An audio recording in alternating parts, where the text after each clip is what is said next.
In First Ed, the rule was that mummies basically got, like, as part of their splat, an ability that was just, if you are around people using a language actively for about an hour or so, then you gain the ability to speak it, more or less, by listening to them. And you just have to pay minimal attention for that to kick in. Amanuensis applies that, but it's automatic and instant, and it applies to, like, technical professions and jargon as well. So amanuensis is the old ability, but on steroids, so it actually does do more than the default used to. But yeah, I'm not sure I super like that second edition's removed it. It makes it a little bit harder when you're out of time. Now you have to deal with, you may or may not know the language. And the thing they gave instead was, when you take the language merit, you get 2 languages instead of 1. But that's not really the same thing at all, so... Yeah, I took the language merit and now I've taken amanuensis. We might just do the first edition rule thing. But that does undervalue amanuensis, so yeah. It would make Sophie's Karening easier. Yeah, it's the thing, right? And then... I don't know, does it really? Like... When you can understand the language of who you're Karening, it's much easier to Karen them. Exactly, and... Is it though? Like, there's an extra level of entitlement in, like, you don't understand what I'm saying, but do what I say. Well, call me out, why don't you? Oh man, I remember my mom yelling at a lady in Swedish in France once. Ah, noted French-speaking population of Sweden. No, the other one. Swedish-speaking population of French. Yeah. What does a blessed action do? Bugger, right. I think it's roll twice, keep the highest. Okay. Oh, yeah, yeah, I think we talked about this last time, so it's like advantage in D&D. More or less. I would need to double check, because I do not have this system memorized yet. Or, well, that implies I memorize other systems. I do not have a version of this system approximately like what it might be vaguely memorized yet. That's fair. Oh wait, no, I just remembered. That's a different pool. So many fucking pools in this fucking system. There are a few of them. Okay, we would usually schlorp in a character to replace Karen. To replace... Let me get my things up. God, I'm just going to number the Nebties. So, Katya's higher up in the list, and Sophie's not here, so Sophie is Nebty 2. So, reasonable. We would usually schlorp in someone to replace Camera and Nebty. But it might be a bit dramatic for mummies. You're a bit dramatic for mummies. Say that, nerd. You know what? We'll do it anyway, but they're really not going to be doing much. They'll just sort of slouch around the background, being annoyed at people and things. And their name shall be Nebty. Of course. Congratulations to Sophie for being the first person to have someone schlorped in. Shit, how many points in pillars do you get again? God, I'm really going to regret setting this in ancient Egypt with these goddamn names. How do you pronounce these? There's so many consonants next to each other. Oh, hey, mine's easy. You have lived in Sweden long enough. Sweden is not Finland. Yeah, Sweden has plenty of vowels. They're just weirdly differentiated and covered in umlauts. Studded in umlauts, if you will. So, let's have some reminders from last session. Where the fuck is the Nameless Empire? The Iremic-speaking priest was sent off crawling backwards to get the high priest. The director was distracting him into demanding answers. The Nebty's temples is splattered in gore. No one has introduced themselves. Oh, yeah. Discover where/when you are and what this temple is, etc. Ankhy, I don't know why we've shortened Anaksunamun to Ankhy, but Ankhy has her arrow and jewellery. Has her arrow and jewellery? How drunk was I last session? Has her bow and arrows plus No. I do remember whiskey being mentioned. Well, I've got the whiskey Very out now quickly. as well. Why would you lessen my character's name to whatever the fuck you put? Ankhy the anarchist. Ankhy. Well, I mean, you're not really an anarchist. If anything, a member of the secret police is probably the opposite of an anarchist, if one could be said to exist. But And then you make no mention of the fact that I have bow and arrow, just an arrow. That's all I have in my possession is an arrow. it's your That's it. Jewelry. it's your emotional support arrow. Like Katya's emotional support flashback. Yeah. And It's a legit thing. Look it up. finally, on that subject, Nefynebbers, that's Nebty number 1, wants to go find a hippo. Oh yeah, right. Which, that's an affinity, right? Not an utterance. Yeah, that's an affinity. Cool. Yes. So your utterances at the moment are unknown to you. They are, you will get them, but basically consider them inactive and that you functionally haven't learnt them yet. They're not quirks of your soul in the same way affinities are. Okay. Your affinities, on the other hand, are active immediately. So that is usable. And because they are expressions of your soul, you understand them intuitively. Not necessarily consciously, but you presumably have a sort of innate drive to find and befriend a hippo. So, anybody want to go first? God damn it, who drew a bunny rabbit on the Red Sea? Okay, that was maybe me, but you can't prove anything. I think that was last session. I remember last watching session. that That happen. was last session, yeah. Ollie, you're Yeah. going last. The director. I've decided, by the way, that I am just going with the name, the director, but whatever the Arimic equivalent is, I suppose. You can call yourself the director. Yeah, it will be labeled in Iramic, but also like it's a perfectly fine thing to I feel it's probably even virtuous in the society to identify not by your name but by your job title. Grim as all hell, but yeah, probably virtuous. I will also God. say, as I think we mentioned this in Charge End, but First Edition had a weird obsession with like everyone getting a cool special title. The one they tried to push as an example was some mummy whose title is the Prince of Glass. It doesn't really relate to anything. It was just a weird aspect of the lore, which has not been dropped in Second Edition as far as I can see. It's just nowhere near as prominent. So you are actually tying into that, so that, for what it's worth, is perfectly appropriate thematically.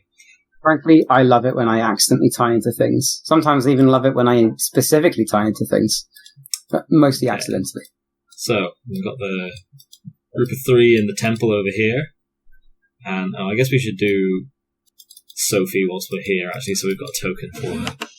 Is Sophie, she's not on tonight, is she? Sophie Is not. has a headache and Okay. said she doesn't like us, so she's going to go play with her real friends, which I personally felt she could have stopped at headache, but She did pick a headache over us, but To be fair, we've always known this. Her Has exact her exact words were, "I'd rather hang out with the headache," which also harsh.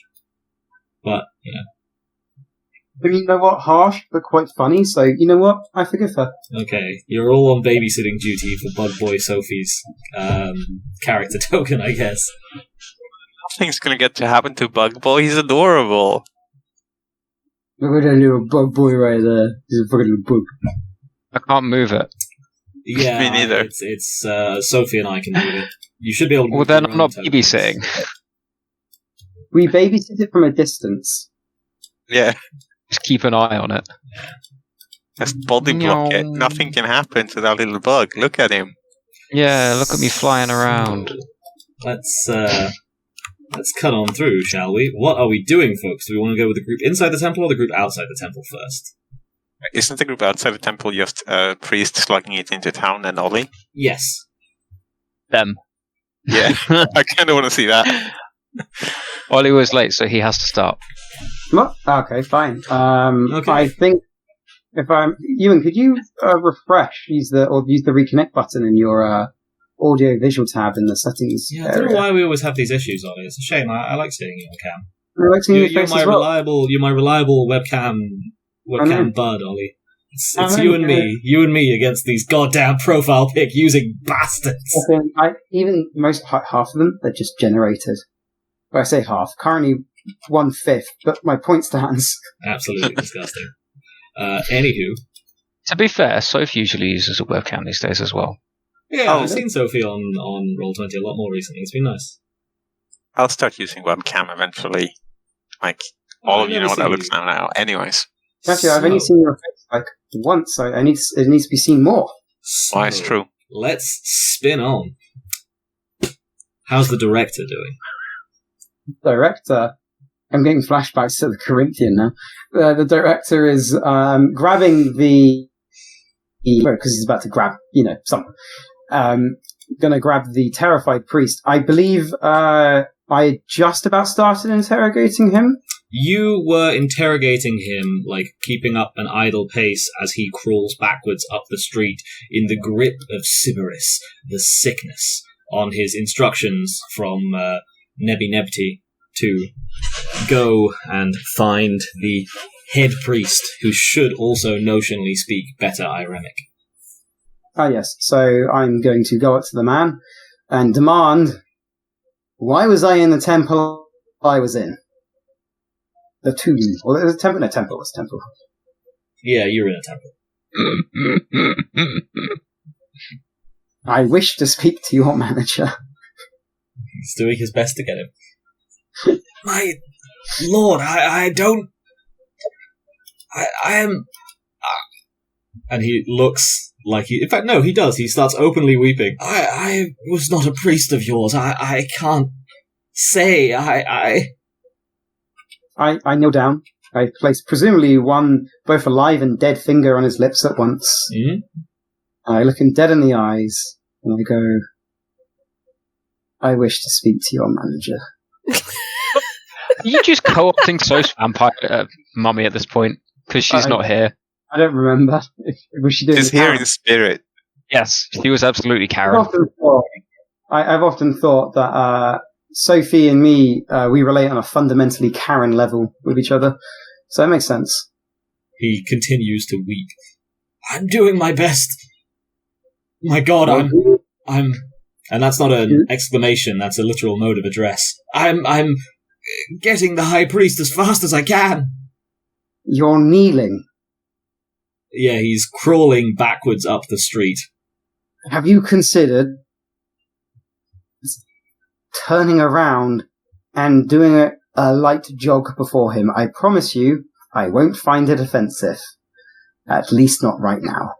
He looks like you've just suggested, why doesn't he pinch your chubby cheeks? Like, the very notion to him of turning his back on you, let alone standing in your presence, seems abhorrent. I'm afraid he really hardcore failed a roll for this last session, is what you're running up against.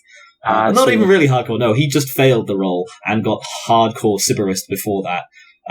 There's in fact, there are 5 of you, and I think you're only semi-understanding intuitively the effect you're having on the humans around you, but basically you're hitting everyone in relatively close proximity with a hardcore dose of life juice hallucination, and he's never going to get over this. The mere experience of meeting you has more or less broken his brain. Both collectively and individually, you all leave your marks on his fractured psyche, which is more than can be said for his compatriots, and they're fractured everything else. Yeah, yes. Now, Ewan, before I say the word I'm about to say, I just want you to know I love you and I appreciate you. But also, hallucinations is a great word and needs to be used more. Sorry, hallucinations? Well, you said life juice hallucinations. Oh, I see. So, hallucinations. God damn it. But yeah. I can see the quivering terror and his I forget the exact word, but when you bend over and complete an utter, or, submission? It is a kowtow. it's not submission is the word I'm thinking of. Supplication? Yeah, supplication, that's the word. I see his supple supplicated form.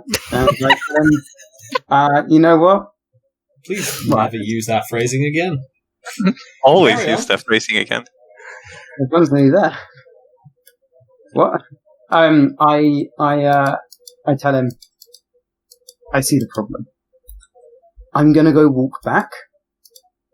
My eyes will appear and follow you from the shadows, no doubt. But as soon as I turn around, please, for the love of me, run. Don't worry, I won't be looking. It's not quite the rationale he's operating by, but let's take a roll and see if you manage to get him to follow. Would you move to roll him? I think, given the phrasing of "please run," that's going to be intimidation over presence. So 1 die on intimidation, 2 dots presence. Let's go for it. Boom! I have no idea what was it base 7, right? Base 8. Oh, fuck me, I thought it was that high. That's clearly because I hadn't set my name to the correct... Oh, I can't. Yes, because we don't have character sheets on the game because it doesn't have them on Roll20. It's my superstition that if I don't set my name to the right one, then I'm going to get bad rolls. That's entirely fair. I mean, I can give you a sheet and just hang about. Yes, can I have one too, please? I'll just make one for everyone. Do it. Yeah. No, this heart's kind of dummy thick, but there you go, man. What? What? You just describe the purest essence of your soul as dummy thick. What's wrong with that? Yeah, I have done before, and I will do so again. Come at me, bruh. What's wrong with a little bit of spiritual something? Have you used some of that spiritual supplicants? No, I won't. I really don't want to do that. Actually, I take that back immediately. Just... I'm cutting this. I'm cutting all of this. None of you are free of sin. Okay, everyone should have a sheet. My existence is sin. Rude. I am innocent as the day I was born. Fuck you.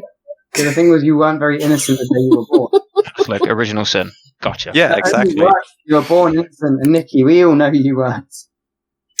Wow. You know what happened the day you were born? The assassination of John F. Kennedy. I remember that. Yeah, I was there. In fact, I was there. 8,000 years ago. No. Is that how you know each other? Right, what are we looking at?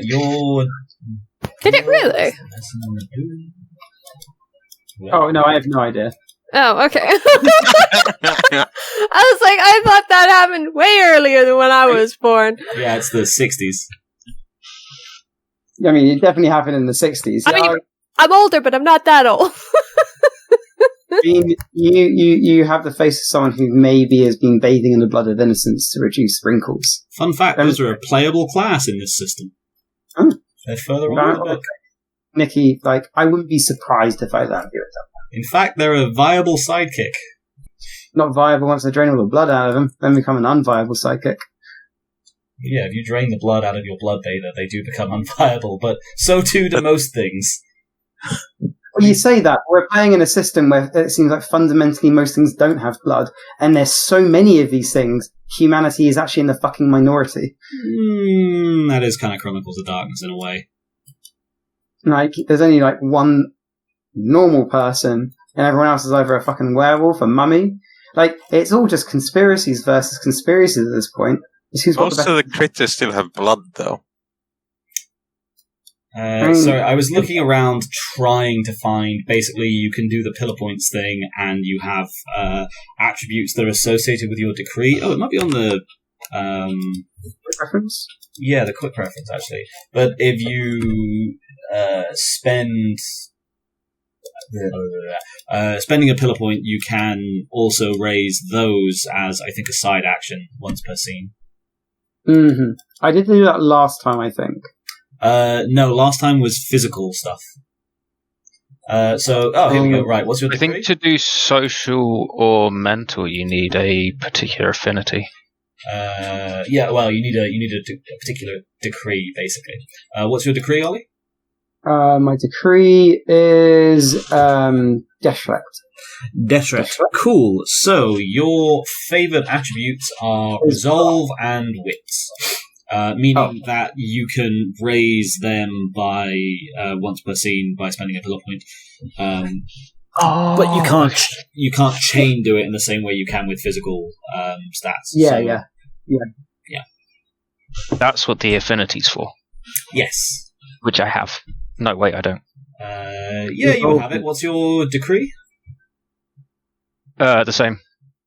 But I don't think it would also be resolved. I don't think I actually took the affinity in the end. The affinity is Soaring Falcon. So there's your favorite attributes, your bonus affinity. Yeah. Soaring Falcon means when someone close to the Deshret's tomb experiences a desperate need or obsession that they cannot voice, she rises from Hennet with fulfilling that need as her purpose. I always think that could be extremely funny if someone's having like writer's block and is really motivated. Once per chapter per dot of bar, the Deshret may gain the inspired condition when she makes a contested action against an enemy, regardless of whether she fails or succeeds. That's just straight up anime. Sorry, where does that show up? I just searched it in the book. It looks like it's under the Deshret Splat section. And finally, when helping another character fulfill an aspiration, the Deshret achieves an exceptional success on rolls with 3 successes. Wait a second, you're both dead? Oh, that's kind of beautiful. So you've taken a character whose goal is to do the exact opposite of Ollie's character, but you both have the same decree. See, this is the good thing. This is what I like. Same problem, different angles. So...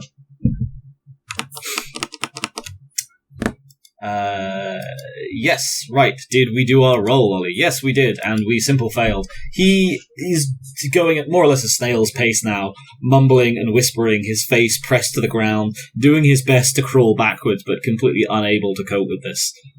If I'd gone through more than one lifetime, I'd be calling him such a mummy slut right now, but I can't because, I haven't. So, it's a terrible day to have ears. What a wonderful day to have a man. I can't really do anything with him. So, you know what? Much like with the fancy hats, I'm up for the fanciest building I can. That doesn't include the temple I just came from. Fortunately for you, this is not a particularly clustered settlement. The year is sometime in the 25th century BC. I don't have the exact splat open at the moment. And as a result, there's not really a huge amount of stuff to judge against. You can see various temples scattered around. You judge maybe this might be some minor outpost of the Nameless Empire, but if it is, it's a blasphemous one and needs correcting. And close to its heart, there is a building, which, now that you look at it, is vaguely the direction he's shuffling in. That seems to be the tallest, with a rich, ornately decorated gateway, surrounded by disparately coloured tiles. Crude by your standards, but clearly effort's gone into it. Just effort by inferior hands. What are we doing there, Director? I'm walking towards the tall, fancy building, the crude one, but with some effort clearly put into it. You stride effortlessly past the mortal, shuffling backwards on his hands and knees, who begins to beat his head as he realizes that he's failed this living god. Well, sounds more like a him problem than a me problem, so... The temple is not too far away. You'll reach it in maybe a minute or two. But it does seem like we've been on you for a little bit, so we'll skip over to the room. Nefynebbers, Adiris, and Anaxudamun. How are we doing? What are we up to? I've calmed down. Pretty much just left off with Adiris repainting the temple, right? Yeah, he just finished executing everyone. She. Yeah. She, sorry. You're forgiven. Sorry about that. No worries. The temple is sacrilegious, anyways. Precisely. Can't have this blasphemy. We shall have to correct them. So, what brings you here? And if you don't mind me asking, who are you? I'm Adiris. I woke up over that way. Points to roughly where my tomb was, and sent something over here, so came to find out what was going on. I don't remember much else. You know much more than I do. Arisen in front of you, Nefynebbers, is clearly pretty clueless. They've actually been outside, which you've not yet, but writ across her features is a questioning gaze, expecting you to be able to fill her in. What? Can I help you with something? Is there anything on the walls, like inscriptions and pictographs and things like quite that? Difficult to make out at this point. There was, they were richly pictographically decorated, hieroglyphically even. That's been somewhat sullied by the rampant smashing of idols, followed by the gore explosions. Okay. I did the right thing. I stand by that. You do feel the distant, almost sort of ice-cold warmth, like distant freezer burn, stretching across the back of your soul, that indicates your judge's light approval. 2 seconds. I guess neither of you can fill me in on what's going on here, then? Cinnamon kind of shrugs before going over to one of the walls and starting to kind of push away the blood and gore and viscera that's on it to see what is actually on the walls. Try and decipher some of it to see if she can work out what's happening, where they are, what's going on, what the temple is, etc. You have amanuensis, which means you intuitively understand, so you don't necessarily need to decipher it. I do need to clean the wall off. Yeah, that is true. You do need to wipe the gore away and find bits that are somewhat legible still, at least. However, as you proceed around the walls, the information you get is confusing. They tell somewhat familiar stories, tales of the gods and goddesses. One that's unmistakably Sutek, nowadays Osiris. A strange amount of elevation given to the nameless falcon, not to mention naming them. They've gone from, I think Re was the unofficial name, to Ra. Essentially, the walls tell assorted divine tales, but you do also note that there are stories of those that came before, of a vast divine empire stretching out over the horizon in each and every direction. One taken away by a sudden yet vague cataclysm, and moreover, the honoured dead that survived it. And see a picture of two upright, mummified corpses stood atop pedestals in what looks like it would once have been this temple. The top of this area has been thoroughly smashed. Neb-T1 sort of annihilated the wall with judicious punchery. Judicious punchery. I love it. How we doing? Sorry, I'm back. Cinnamon's kind of frown at the walls and then turn around to the other two in the room and just simply say, the kingdom fell. That is more or less inconceivable, even as much as it seems self-evident to you looking at this. From the degradation of this modern society and the distance implied by the stories, you'd guess that it fell a long, long time ago. That makes sense, but how? That's impossible. Anaximon kind of shrugs lightly and says, "The walls don't say. And if they do, well, I don't know about it now, do I?" Fair enough. I think those are actually the first words Anaximon has spoken to anyone. She's mostly shrugged otherwise, including when asked for her name. Which, admittedly, so you do speak. She stares blankly back at you. Sorry, what was that? Ancient There were knowledge. two overlapping things, so I didn't hear. I said, so you do speak. Yeah, Anaximon's just going to stare blankly back. When the mood hits, I guess. Probably Okay. just tired. So Irem is no more, or this province? Well, it must be somewhere. Exactly. I don't remember leaving it. Maybe it just became something else. The idea of Irem Falls This is lesser. That sounds worse. is almost as alien as the idea of leaving your house in the morning and discovering that the sun has been plucked from the sky. More likely than you think. So, guys, I just really quickly need to take a call. So, Sure.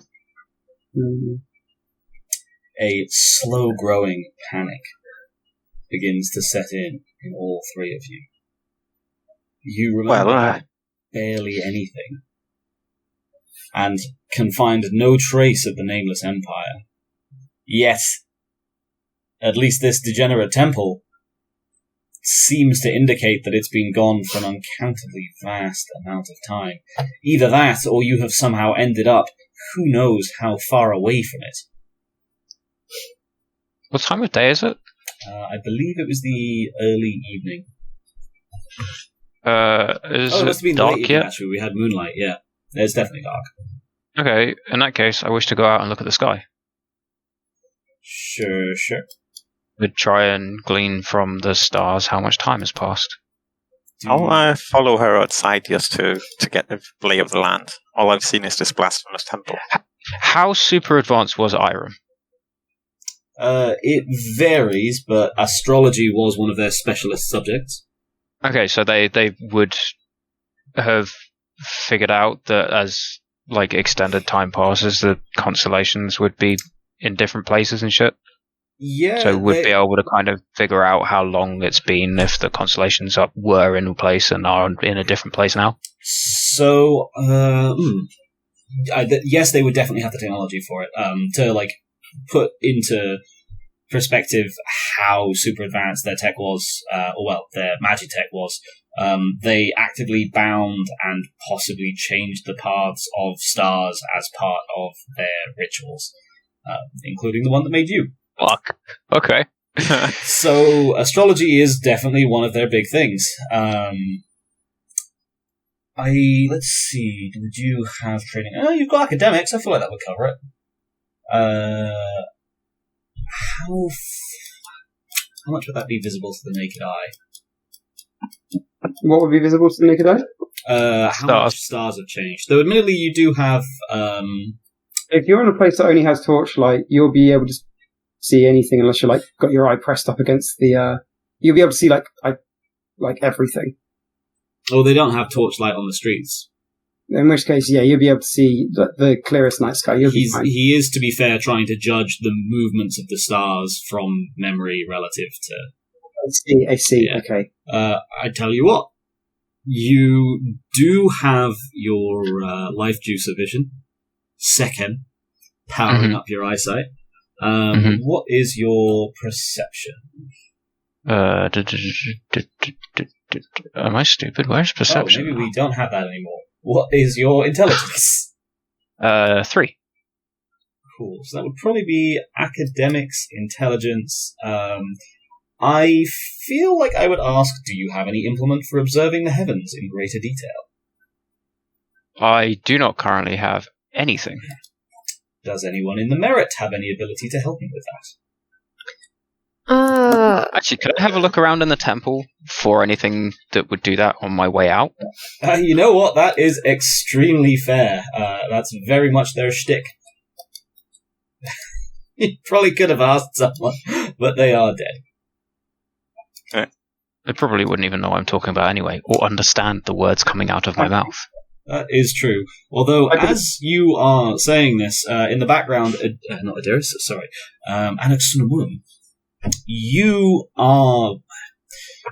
intuitively understand this old Egyptian, but you sort of understand it on a reflexive level rather than having like an inherent grokking of it. Yep. If that makes sense. It's yeah. However, you are recognizing like an amount of transfer of crossover between this and Iremic. It's not like 1-to-1, but it's in the same way when you see like Old English and you can kind of make out some of the words. Yeah. It's kind of that level of thing. There's an amount of crossover between Old Egyptian and Iremic, which, if nothing else, leads you to believe that Old Egyptian may be a degenerate form of Iremic. The degenerate of it all. Cool. I will take investigation intelligence, please. Adiris, and I will give you +1 pool mod for ease. The temple's not that large, and they would probably have something like this. +1 pool mod is 1 addition to the dice that I would already be rolling? Yes. Okay. Just so you guys know, I'm back in like 10 minutes, maybe? Cool. Sorry about Sure. that. Rude. What was that diff, sorry? The standard diff is 8. Okay, so that's 1 success. So just having a speedy look Yeah, no worries. at the history of the telescope.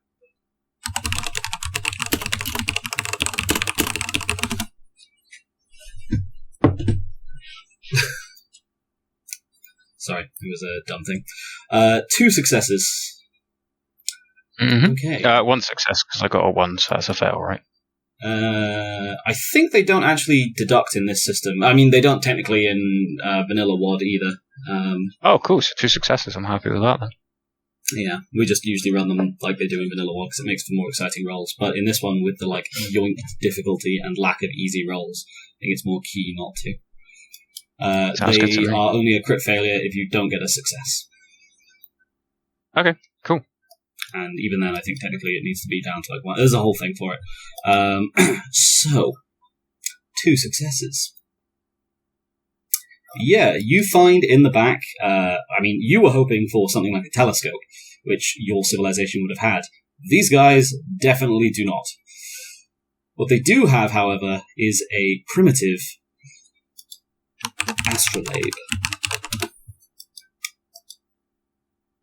That'll do, I suppose. Yeah. Let's see. Yeah, fuck it. We'll say it's probably not handheld, but carved from stone and reasonably. It shows the major constellations, several of them at least. Cool. You haul it outside. I will take academics plus intelligence, and I will also give you +1 pool mod here, because this is a star-related thing, and that's pretty adjacent to Arisen inherent specialities. Yeah, another 2 successes. After looting the back rooms of the temple, going through assorted, terrible workmanship chests, retrieving an astrolabe stored in one, lugging it outside, and doing some quick and dirty calculations, you can pinpoint several stars that have visibly moved, and one which hasn't. In the heavens high above is Sophis, the star Sirius, which has an orbit of about 1601 years.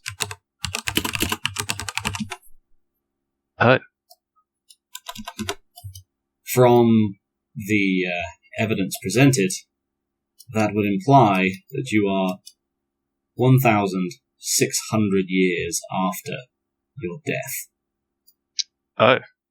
I'd kind of take a minute. Irem itself lasted for, as far as you were aware, 200 to 300 years, which seemed like a longer time when that was all of recorded history. Yeah. That's, shit. Or whatever the Irem equivalent is. I think shit's probably fair enough. It was invented. Yeah, can confirm. Did either of you come out with me? Yeah, I tagged along. That would, for the record, be the equivalent of someone from the modern age waking up in the year 12,000 AD. It's been 1,600 years. In Irem? Since we died. You note the mild When did you die? irritation in Adiris' voice there at the idea that Irem has definitely fallen. It's just not here right now. This doesn't make sense. How have we been dead for 1,600 years and come back and Irem isn't here? It was supposed to last. Well, Irem is no more. What brought us back? I have no idea. Adiris, you seem like you're having a bit of a breakdown. I'm going to give you the depressed condition. Oh no! This is too much like real life. No. I feel like it's reasonable to have a bit of a shock when you find out you've been dead for 1,600 years and your entire civilization has disappeared. Entirely, and do remember that experience points are gained by resolving conditions. You're the one suffering the most from this. You get a condition for it, or you seem to be at the moment, or certainly the person who's RPing at the most, so you get a condition, and by resolving that, or I think also worsening it, I forget, you gain beats, and on gaining a fifth beat, that converts over as being an experience point. Okay, cool. So you want to give your character interesting things that inconvenience you so that you can get rid of them and thereby develop yourself. Okay, cool. I now have depression. Yeah, wait. That's what the Lion's Pride thing it was, right? I can eat people's conditions. Something along those lines, yeah. I am some form of psychic vampire. Yeah, Alright, Colin Robinson, don't fuck think off. any of you... God damn it. I don't think any of you particularly appreciate the concept of a vampire. I don't know if it's been invented yet in Chronicles of Darkness timeline, at least. Well, this is a separate timeline anyway. It doesn't exist along with vampires. So I remember asking you that last session. Or was that Old World of Darkness? I wrote smut for a living, Ewan. If vampires didn't exist, I invented them. Very fun. Good stuff. Or you can just invent them now. So, to update you, Ollie, the group back at the temple has just double confirmed that you're 1,600 years in the future. The modern day equivalent would be if you were booted to about the year 12,000 AD unexpectedly. Fuck, I hate it when that happens. And Right? they've double confirmed that through the means of Adiris checking the movement of the stars and seeing how they've shifted, and also Anaxunamun looking over the walls of the temple and going, oh, wait, shit, this gobbledygook everyone's speaking. This is our language, just fuck knows how far in the Bastardized. future. Yeah, bastardized all to hell. And I also got depression from it.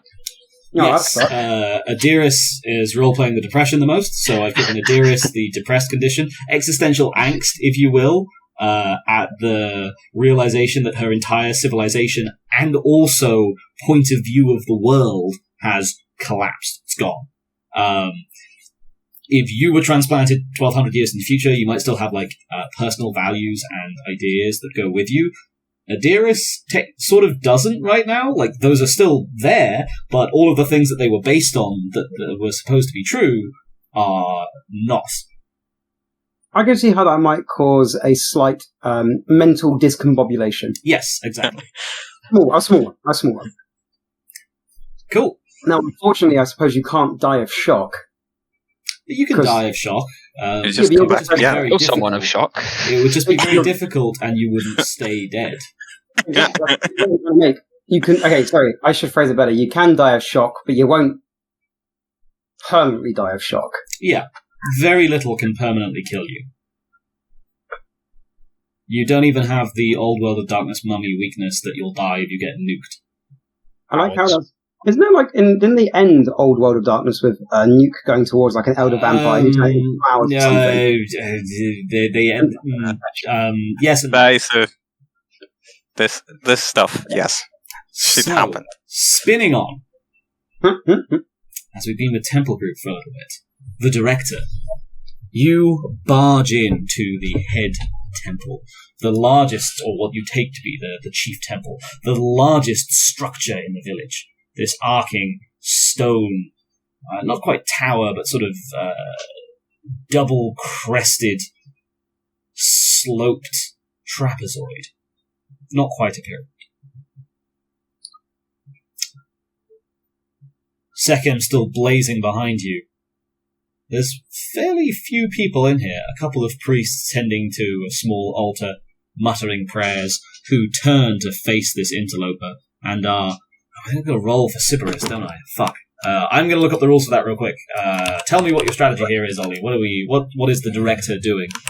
The director is walking in, wondering why this is such a shoddy building that apparently rules over our tombs, as great and glorious as they are, even though mine's glorious in spirit, maybe not in visuals.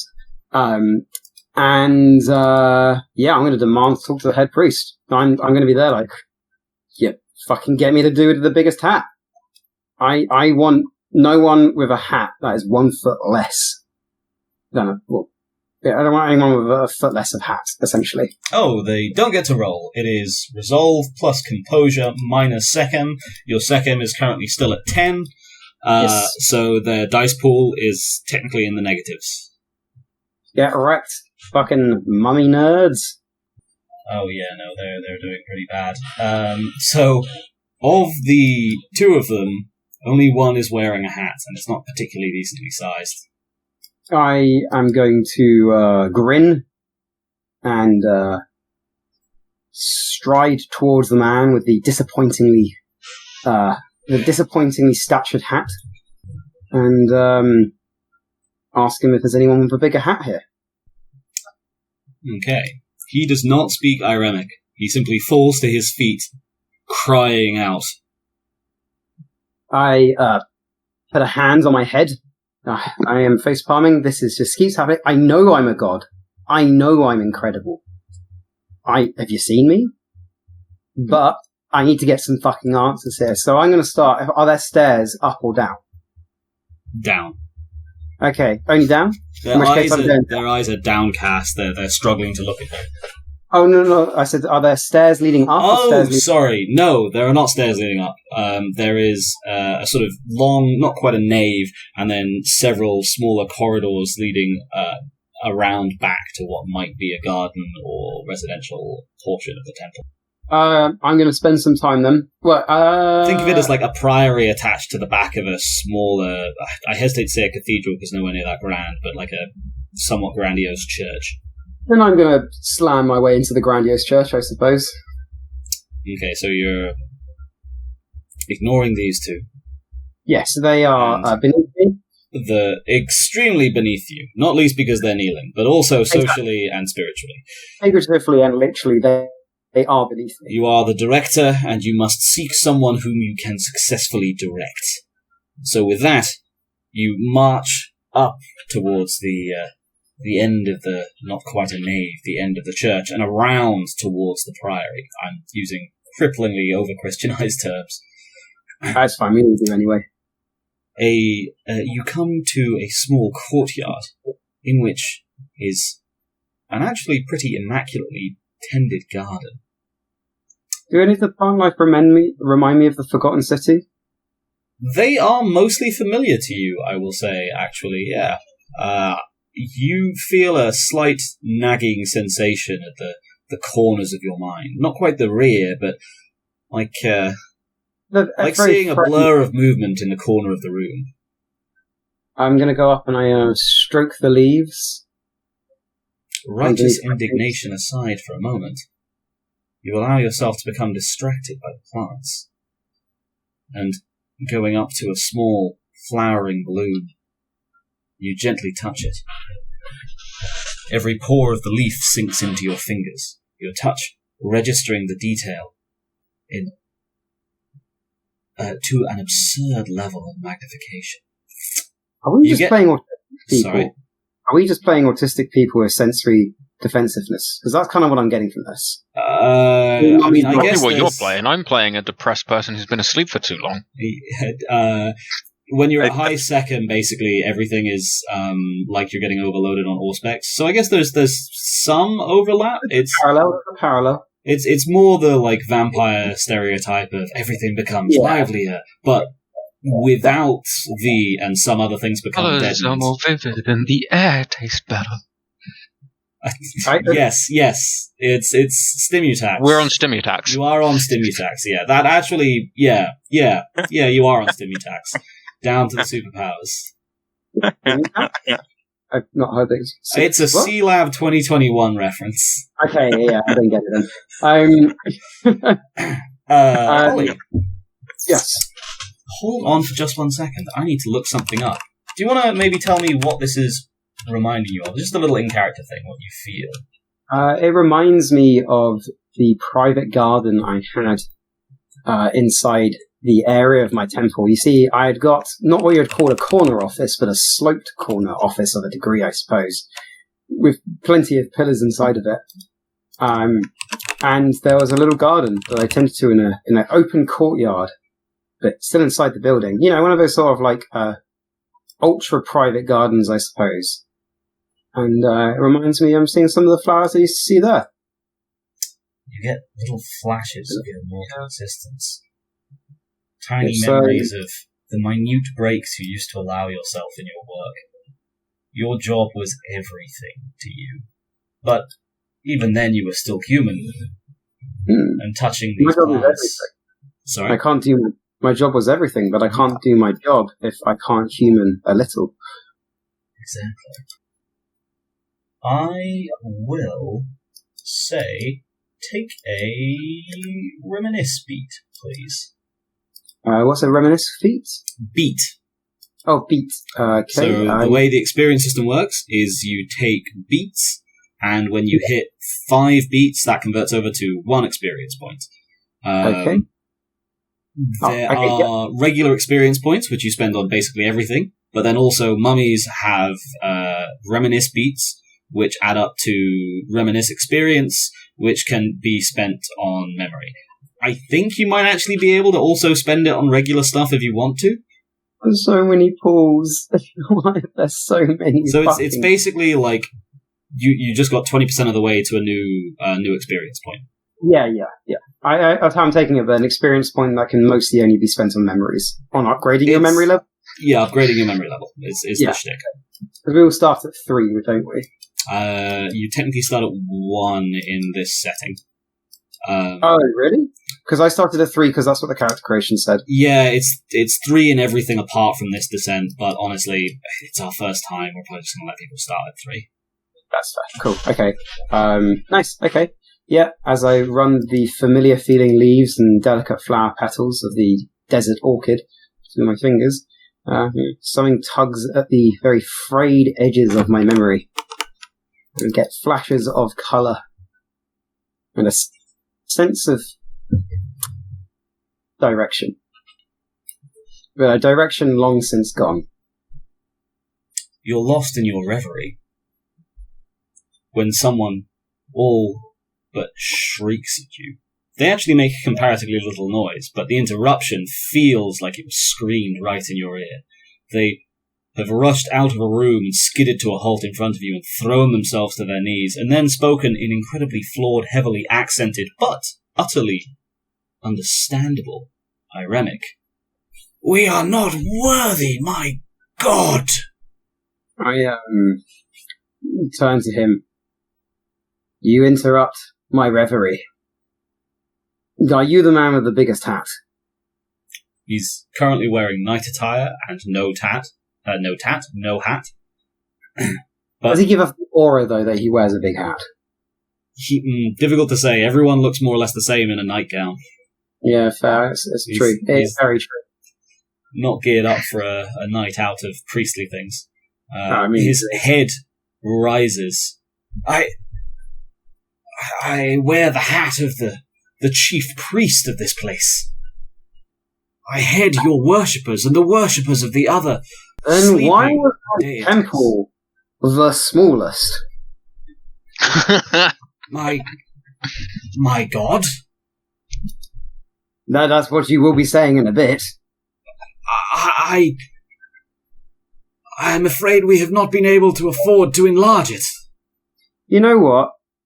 Director, a man who is aware that, certain things, he's been, what's the word? Embedded within resources gathering for the old, nameless empire. He is aware that sometimes you don't have the resources for things. Sometimes you just don't. They go elsewhere. But he will then ask, why do the others have bigger ones?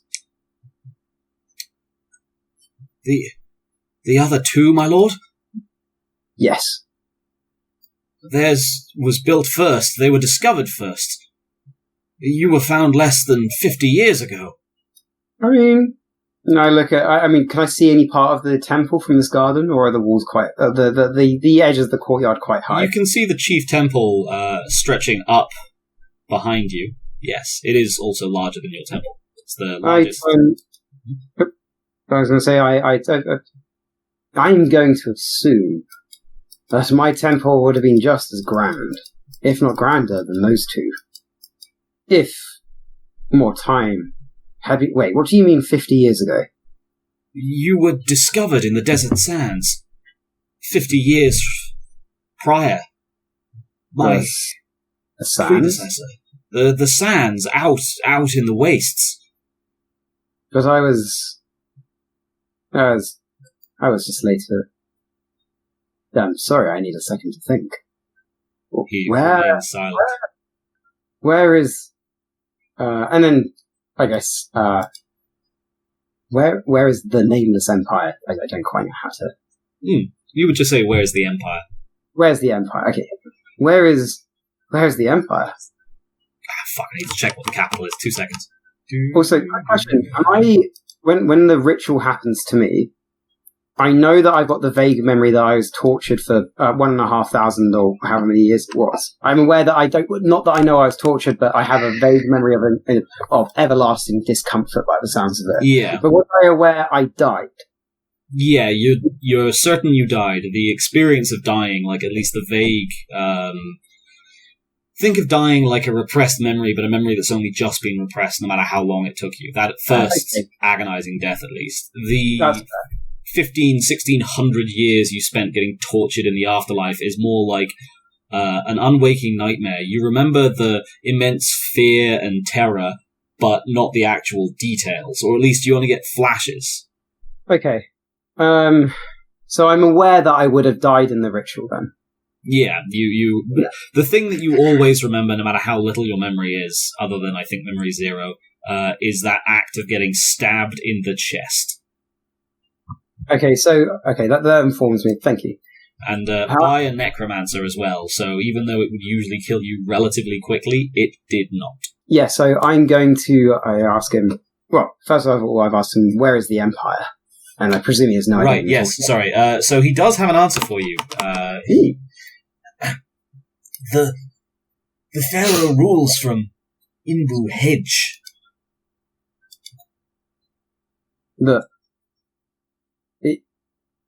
That is a settlement. Yeah, also that, actually. 2 shockers. 1, Inbu Hedge is not a name you're familiar with as an outpost, and certainly not as a euphemism for Irem. And 2, the Pharaoh rules? The Pharaoh was like a titular king in your day. He's a titular king whose job is to be sacrificed every year, and then they pick a new one. Well, an excellent job. So I kind of knew that part already. So because he's like he's almost like chief ceremonial slave. Exactly. I think officially the Pharaoh is the only person other than the Shaniatu who isn't a slave technically, but also Yeah. It's sacrificed every year and you don't really have a say in it. You're definitely not, free. Exactly. Okay, so I look the man dead in the eyes. Okay, listen to me very carefully. Where am I? You are in the great temple settlement of Abju, one of the largest cities along the river. I don't... What? Cities, plural, and largest. It did not look large. Yeah, exactly, right.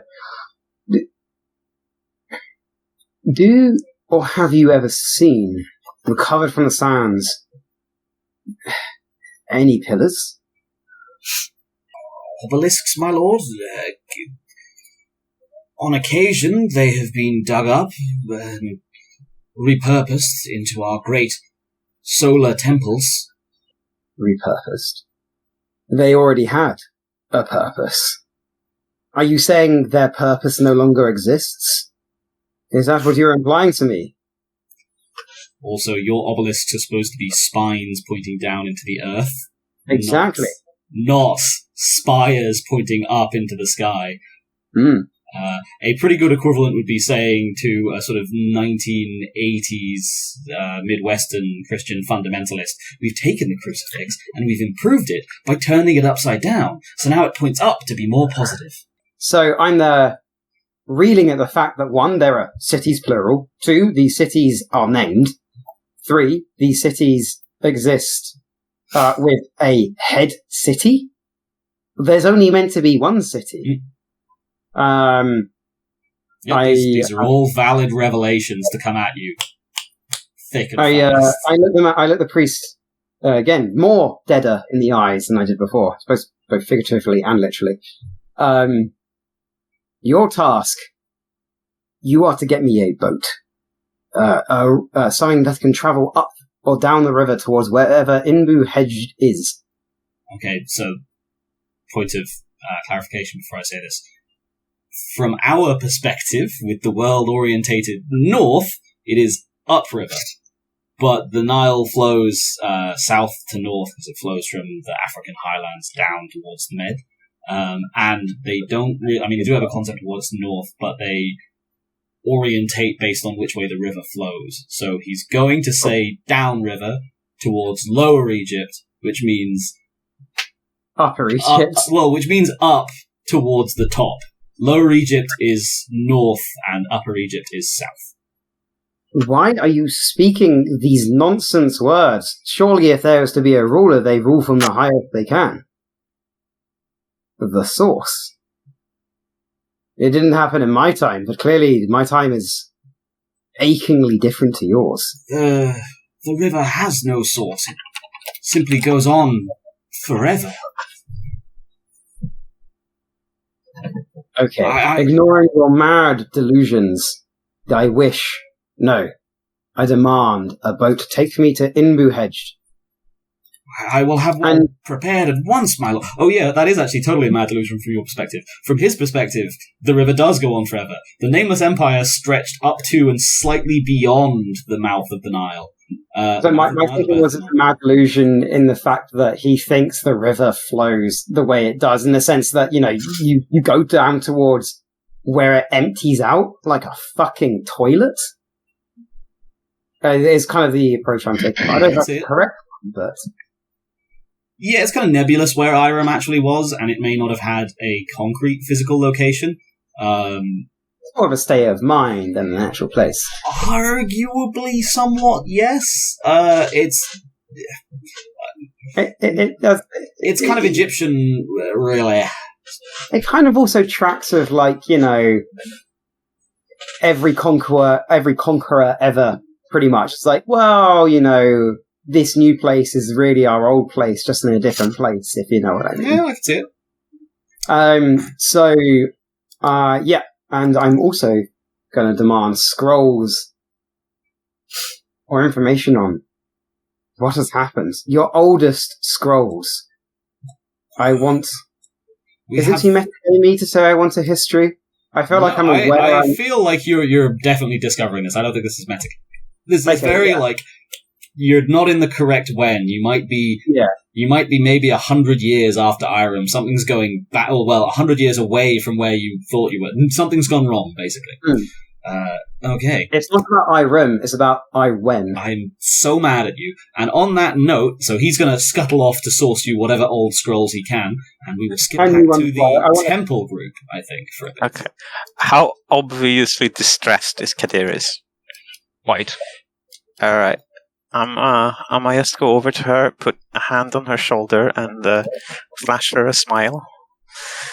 Adiris, was it? Adiris. Adiris. Yes. I don't know why I added the K. Look, the nameless city may be gone. We don't actually know. But we're still here. That means, in a way, with us, Irem still endures. And its people may have strayed, but they're not truly lost. You're right. You're right. We can teach them how to be what they once were. Yeah. And rebuild. That was a beautifully laid appeal. I am going to say that has at least temporarily abated your depression condition. Adiris. Hooray! Adiris, you've resolved your condition. Take a beat. And Nefynebbers, I'm also going to say take a beat for a lovingly put, Irem's not really dead. The real Irem were the crippling, horrifying slave states we set up along the way. Yeah. Unless you want to try and activate Lion's Pride to physically absorb the emotion. No.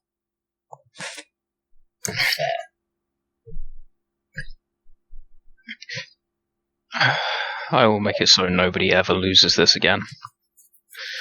That's the spirit. Look, we don't even know. Perhaps they just moved us. Buried outside the city. Might still be there. Maybe. We shall find out. Thank you. What was your name? Nefynebbers. Shit. Nefynebbers. Nefynebbers. A pleasure. Which is mine. I think your compatriot headed off with the priest, though. Perhaps we should follow them? He wasn't with me. He wasn't. If you'd like to take the reckless optimism condition... Oh, God. Okay. I see how it is. Yeah. Basically, we note it on your sheet, and it gives you a pool malice at relevant points, or otherwise should encourage you to roleplay along with it. I'm trying to figure out where it is. I'll be on there somewhere. It's not in the book. It's not in the book. I'm just making these up as I go. The books are not exhaustive. They're examples. Yeah. No, I'm looking for that. Oh, there we go. Conditions. I don't think anyone's headed off. For the record, Nefynebbers walked off. Oh, sorry, that guy. Sorry, I thought you meant someone else had gone with the director. I was going to say Nefynebbers around. I'm alone. He came in first, then they came in with him. So we came in well after him. That's true. Yeah. But in full fairness, we are not with him. You did wander in at 5-10 minutes apart. Yeah, that's fair. Anaxinoman's gonna exit out of the temple doors, and kind of look around, more in intrigue, but still a little confused by the whole thing because this isn't what she expected. I'm sorry. However, she lives for gathering information, so having something new and strange to gather information on, she's intrigued, if nothing else, I think, at this point. Where did this come from? How did it get here? Why is it not our glorious one city? Anaxinoman, gain the intrigued condition. Yay! Oh yeah, I'd like to use this moment as well to use my blessed panoply to just clean off all the dirt and gore that I'm presumably splattered in at this point. Yeah, you sort of make... Blessed Panoply. Is it an affinity or an utterance? It's an affinity. Affinity, yeah. In that case, you sort of brush at one shoulder and then the other. And with the first brush, all of the dust, grime, and gore simply sweeps off one side of your body, and with the second, off the other side of your body, leaving you standing there, wrapped in your funeral linens, which have been very recently changed. Did the linens get changed? I didn't realise that. They do when they're looking after you. I just kind of always thought you just put in the sarcophagus and just kind of left. Is that a real thing, or is that like a? I mean, that's me making it up now, but also the mummies generally weren't just put in the sarcophagus and left historically. You usually had a funerary cult.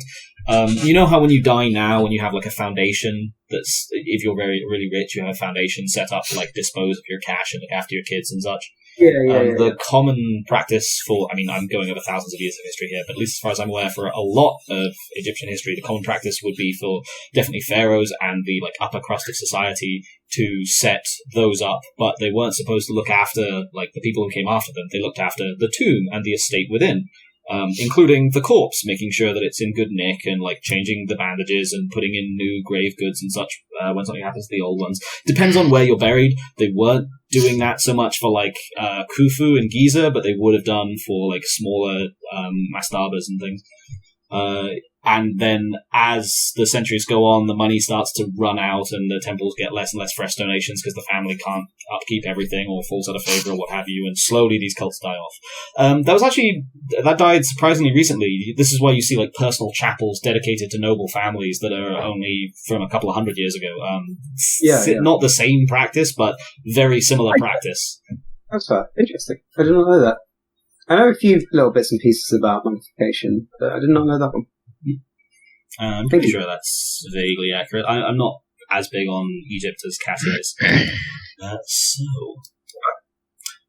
Sorry, that's completely distracting me. Where are we at? Just to check.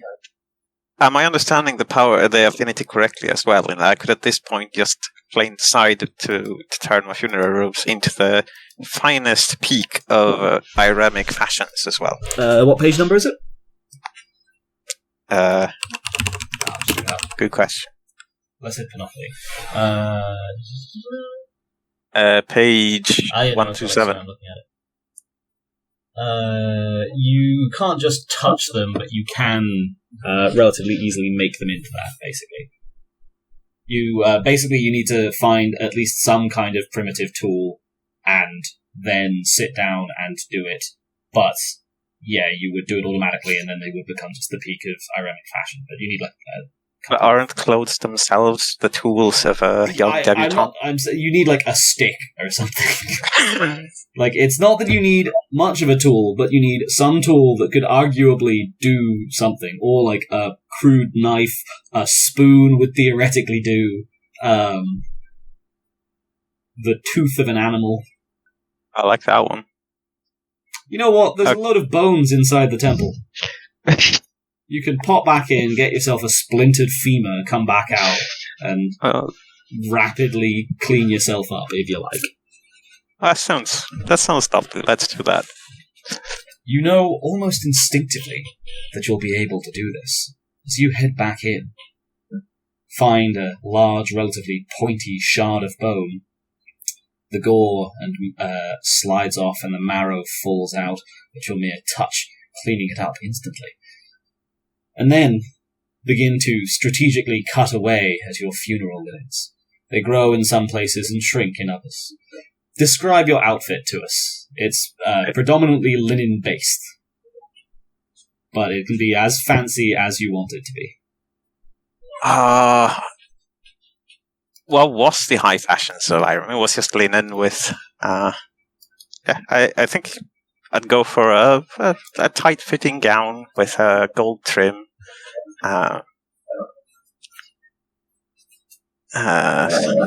Stylish AF. Yes, impractical, long, flowing robes of the capital. In the heat, you'd want to wear something nice and cool, something that you won't sweat through. But fashion isn't about practicality. Yeah. Fashion is about making a statement.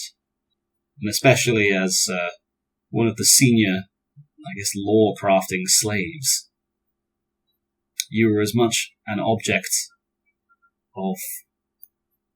How saucy do you want me to go with this, Katya? What do I want you to go? How saucy would you like me to go with this? Extremely. You are as much an object of desire and status for your Shaniatu master and the other higher members of the guild. A marker of the importance of your particular branch as anything else. The clothes you wore were not comfortable.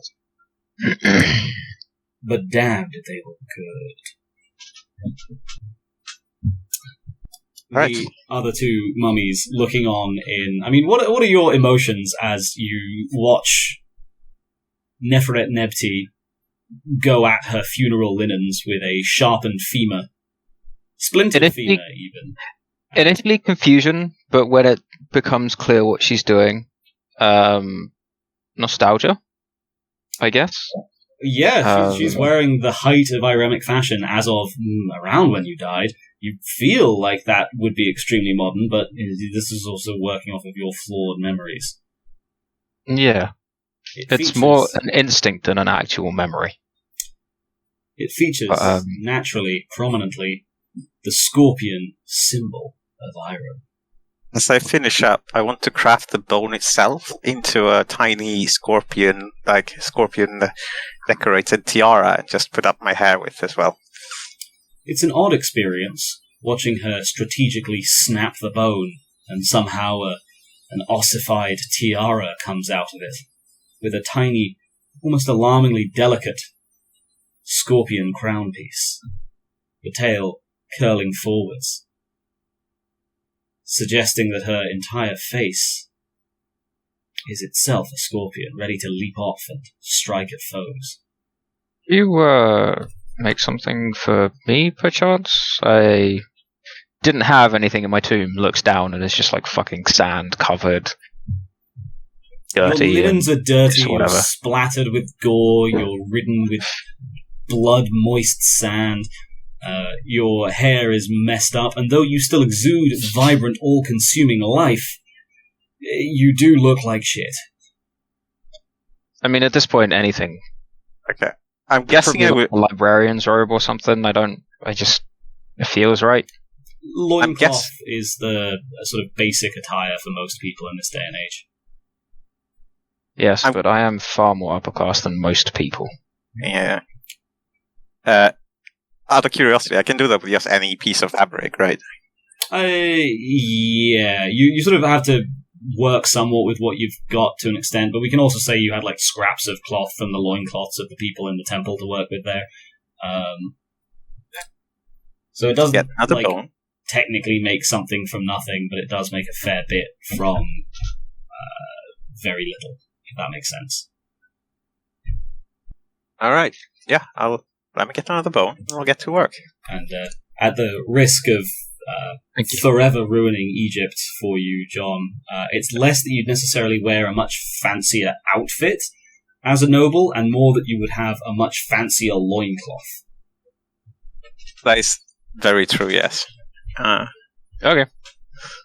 You don't have to have a loincloth. Katya's gone for like a 19th century gown, but if you're after something that would like fit in and be comfortable, it's not like... I don't want to fit in. I just don't want something quite so elegant. I want something far more practical. Yeah, that's probably the... I will send you a picture. What are we doing, Katya? No, I was just... I was racking my brain for basically how to describe... I'll have more opportunities. Never mind.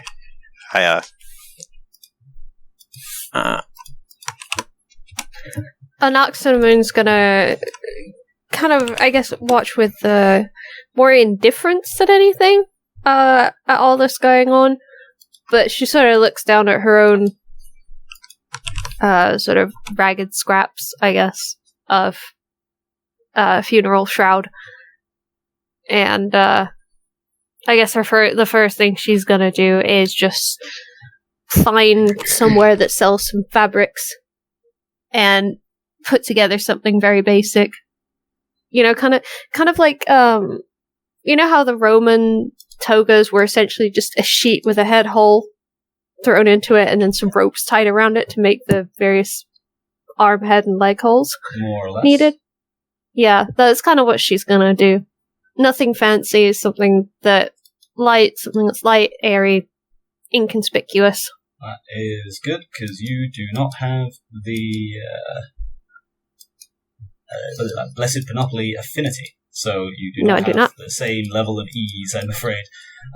Cool, okay. In that case, I will take... I think that's probably going to be a wit survival, please. I'm just seeing that there is a typo in the skills on this sheet. You're not skilled in stealth, you're skilled in sealth. So I am, wow. The T was stealthed. Yeah. I see what you did there. So what was it? Wits and Wit stealth, please. wit stealth. I would say it's not necessarily difficult, but it's finding the cloth to make it that it's going to be the things. It's a valuable-ish commodity. That's 4 successes. 4 successes. That is an exceptional success. There is a nearby house. You open the door, walk into the house, take the long sheet cloth drying inside, walk back out the house, and rapidly fashion yourself a fairly basic, modest toga. I can rob some poor bastard. They were probably reasonably wealthy with that level of sheet, honestly. Pretty sure most people have straw beds. Poor wasn't a description of their financial status. Well, they're probably poor now that you've taken their prized sheet. Let's go with some unfortunate bastard. Okay, fair. It's my sheet now. Were you sorting something for Adiris, Nefynebbers? Yes, absolutely. Alright. Do I get any kind of requests or instructions, or is it just do as you wish? Something more practical than yours, but otherwise I leave it up to your clearly expert eye. Alright. I'm gonna go for crafting a relatively fancy decorated short skirt and a matching halter top, essentially, as it's cooler. Still a lot of flowy fabric, because let's face it, you can't go wrong with some extra flair. We are happy with this development. Fair. Thank you. I'm gonna use the bone this time to craft a small bracelet and just offer her as a finishing touch. I guess Thank you. 8 or 10 people killed, so yeah, that would be plenty of fabric for this as Yeah. Plenty of bone. I guess there is that. So a good deal of this is made of tiny interlinked shards of bone that have been half woven together with fragments of thread. It is a frankly insane level of craftsmanship for something that she just walked out of that gore-slick temple holding mere moments, maybe a minute or two after walking in. Some say you're throwing people into the walls with enough force to detonate them. Other people say that's really just craftsmanship. Yeah, exactly. You can't make a cape without killing a few people. Really Exactly. Puts the outfit together. You didn't even make a No, I'm moving on. You can't break an omelette without hurting a Team team. B now has a decisively nice set of new threads. It's impressive it came about that quickly. Katya did buy the power that's get fancy threads. Oh, I know. I feel like there might be a more specific power for it somewhere, but I think I'm forgetting it. There's probably a god out there that's looking at that and saying, that was some fucking nice work. Oh, yeah. That was some good shit right there. So, what are we doing, Team B? Which is just Ollie. No, you guys are Team B. You guys. Ollie went okay, first, my so bad. Ollie's Team A. Oh, right, gotcha. I'm better than the rest of you, dicks. I think we all look presentable to some degree. Let's. Well, two of you I look think- fantastic, and one of you's blending into the background, which was her goal, as I understand it. Yep. And we're still better looking than Ollie's character. How fucking dare you? I mean, that is true, but you did apply magic cleanup powers, whereas Ollie's still covered in the gore you splattered him in. I take no responsibility for that. He should have dodged. I'll fuck you up. I won't. Can we, I assume we can see the temple that Ollie went to from here. You actually can. In fact, in front of it, you can see the form of the priestlet still crawling backwards up the street. He's just about reached the entrance. Looks familiar. You met him minutes ago, and therefore remember what was asked of him and where he was going. Well, And Axonomoon kind of tilts her head at the temple and kind of says, they'll probably have more info. seems Scrolls that I can look through. What a wonderful idea. Hopefully they are correct. Anything else we can correct them? Of course. It is what we are best at. It sounds like Anaxunamun is... You know what? Yeah, I'm going to start heading towards the temple. Anaxunamun's doing her, so far increasingly characteristic, speak minimum amount, head in direction of plot action. Which I am not complaining about, plot-seeking character. Oh no, my plot thread. They have hooked a plotted person. Well, plus You she's currently got a condition that makes her intrigued, which would give her malices if she hung around doing things she's not interested in, and bonuses if she goes and does things that validate her intrigue, and then also work towards her getting experience. Did New World of Darkness just solve, like, murder hoboism in a certain sense? Not be honest, really. Old World of Darkness solved murder hobos by making a terrible combat system that no one wants to play. You know what, that is actually very true. However, we're going to call pace on that, and say that Anaxunamun is heading up towards the chief temple. Behind her, presumably striding Adiris and Nefynebbers. Mm-hmm. Yeah. Mm-hmm. The three of you arrive at the temple, moving out back to where you can hear someone speaking, to find a garden. In the garden stands the director, and before him is the cowering form of what is transparently an old man in his nightwear. He is carrying an armful of scrolls, and from your perspective, director, the High Priest has just arrived with the oldest scrolls he owns. I actually really need to nip to the toilet, so as your eyes lock across the garden, you roleplay amongst yourselves very briefly. Oh, you. I bring out my wizard robes. You, Did you ever find out why you're in a smaller temple?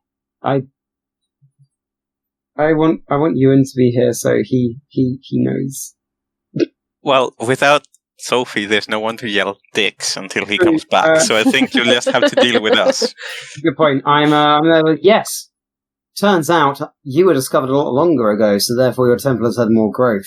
I, sadly, was only discovered 50 years ago. And therefore my temple has clearly not had enough time to grow to the heights that it clearly would have dwarfed yours at. That sounds like what someone who doesn't deserve a bigger temple. You shut your whore mouth! He cries a little bit. You have no idea what I woke up in, do you? You're currently wearing, you're not wearing the snazzy robes, right? I'm wearing the functional robes. I'm gonna It's guess still you pretty woke up. snazzy. The snazzy but functional robes. I'm gonna guess you woke up somewhere in a stable, maybe? Maybe a dock? At best, buried temple in the sands. You don't look like you woke up anywhere important, let me say that. Oh, Christ. Am I coming back And in yet on you this still think conversation? I woke up in a grander temple than yours? I mean, sure. Was it a hole in the ground? While these two are arguing, Anaxinamon's gonna have gone up to the head priest and taken two of the scrolls out of his hands. That ain't not happening. As soon as I see you approach, my arm goes out. I am not having any of this shit. High priest is frozen. He doesn't know what to do. These. Sorry, is your character Nikki male or female? Female. Or female. So I'll be there like. I think you're playing the only male character. He is playing the only male. Yeah. I'm playing I'm playing a male character. The director is male. Yeah, exactly. You are. Yeah, that's what we're saying. Sorry. Okay, I heard something different there. Sorry. Okay, I'm going to give them to use 90s vernacular the lowdown on the fact we may not be in the Nameless Empire, and I've also discovered that the fucking like pharaoh rules, but I turn to the head priest. Is he sacrificed every year for the glory of our gods and our judges? The priest looks horrified at the notion. So I'm going to guess that's a no. This is sounding more and more like a slave revolt. Which can I try and stealth past Ollie's character to nick a couple of the scrolls? I would usually say yes. You are currently in broad moonlight in the middle of an open garden, and he's looking right at the three of you. Like I am. I mean, a sleight of hand type thing. I'm going to say I stopped you like maybe half a meter before you got to him because I was standing right next to him. Was the thing? Yeah, I feel like and your point is, I'm going to probably disallow it just on PvP rounds. So I have asked the head priest. You actually touching me, Ollie? Like, did your character physically stop me? I think it's more he's put his arm in front of the high priest and the scrolls, basically. Yeah, basically, yeah. I've not touched it. In fact, I've not touched a single. I don't think I've touched a single person yet. I've mostly thrown things that were inanimate. No, you did grab a mortal initially. You know what? You're right. I did. You know what? Fellow child of iron. We're all just trying to figure out what happened to the Nameless City. Fellow child of iron, I have commandeered us a vessel to take us up to where the Pharaoh currently rules. I'm aware this must be just as confusing to you as it is to me. And I have asked, and I gesture at the priest behind me, for the oldest scrolls he has so he may potentially ascertain not just where we are, but when we are? We died 1600 years ago. Oh. I have already discerned that. That sounded like your guesstimate was at between 1 and 200 years. So that's longer than you'd thought. Is there any sort of like malice or interesting thing I can take for that? As my question from that. Well, I tell you, we let John take immense depression based on the fact that he then role-played the immense depression. So if you want to get a condition, what I need to see is response to that. The response is roleplay that gives a condition. Yeah.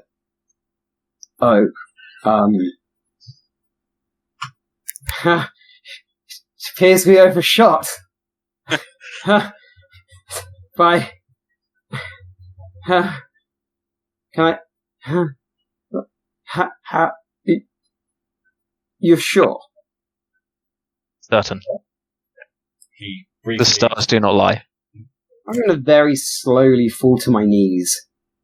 At this point, Nikki is free to pass if she wants. And as my mind is engulfed with the fact that I'm not when I expect to be in the slightest. And this is incredibly distressing. I will turn to the priest and say, "Mortal, wait outside." It's more like my brain can't accept the fact. It's not that I know logically, okay, sure, that makes a lot of sense, especially these studies does, but emotionally I've not yet accepted this. It is a sense of not disbelief, but willing non-belief. Fair. Shock is also an acceptable term for it. Say again? Shock is also a fairly appropriate term for it. Probably closest to it, yeah. Especially because, when this happened to Adiris, she was decimated by it, but didn't know how much the world had changed. You already know how much the world had changed, and had, it sounded like you were working towards, maybe Irem's still out there somewhere, but this is like a slave revolt nation, or you've somehow been washed far, far away from it, maybe somewhere somewhere to a different lesser river. This would now imply that, oh no, you're in the former Nameless Empire, but the emphasis is on former, somehow. My impression was maybe these sands adrift. They do that. Sands flow like rivers. They can do. It's very possible I shifted, or everything else did. Or I was taken someplace after I died. That's not entirely impossible. But the fact that, one, everyone's speaking a bastardized version of my glorious language, then two, over 1,500 years has happened. They named the gods. Perhaps they simply, in their blasphemous ways, named the nameless city as well. Isn't it?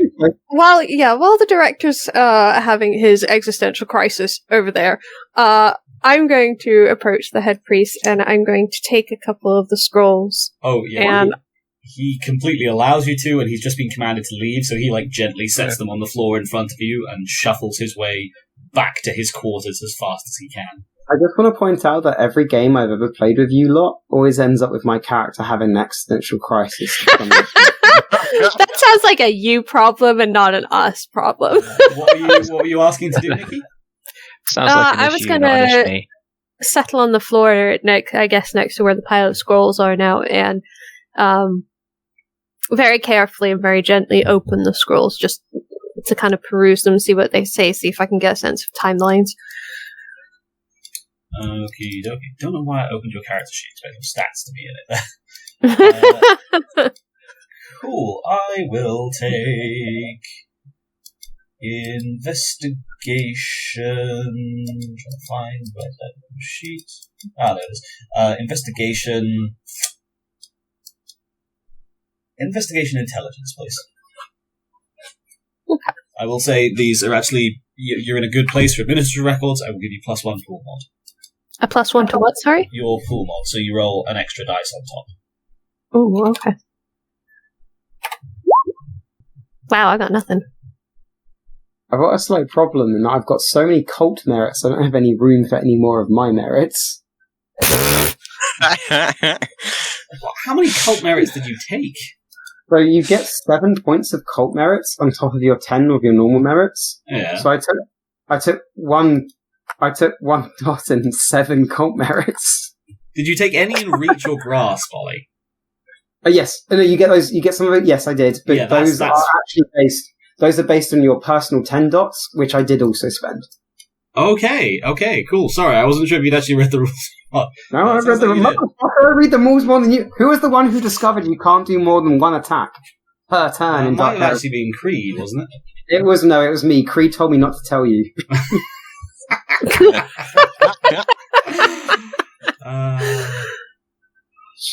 I don't think he's ever forgiven me. Where's the meme? Where's the meme? I'm sure I pinned it.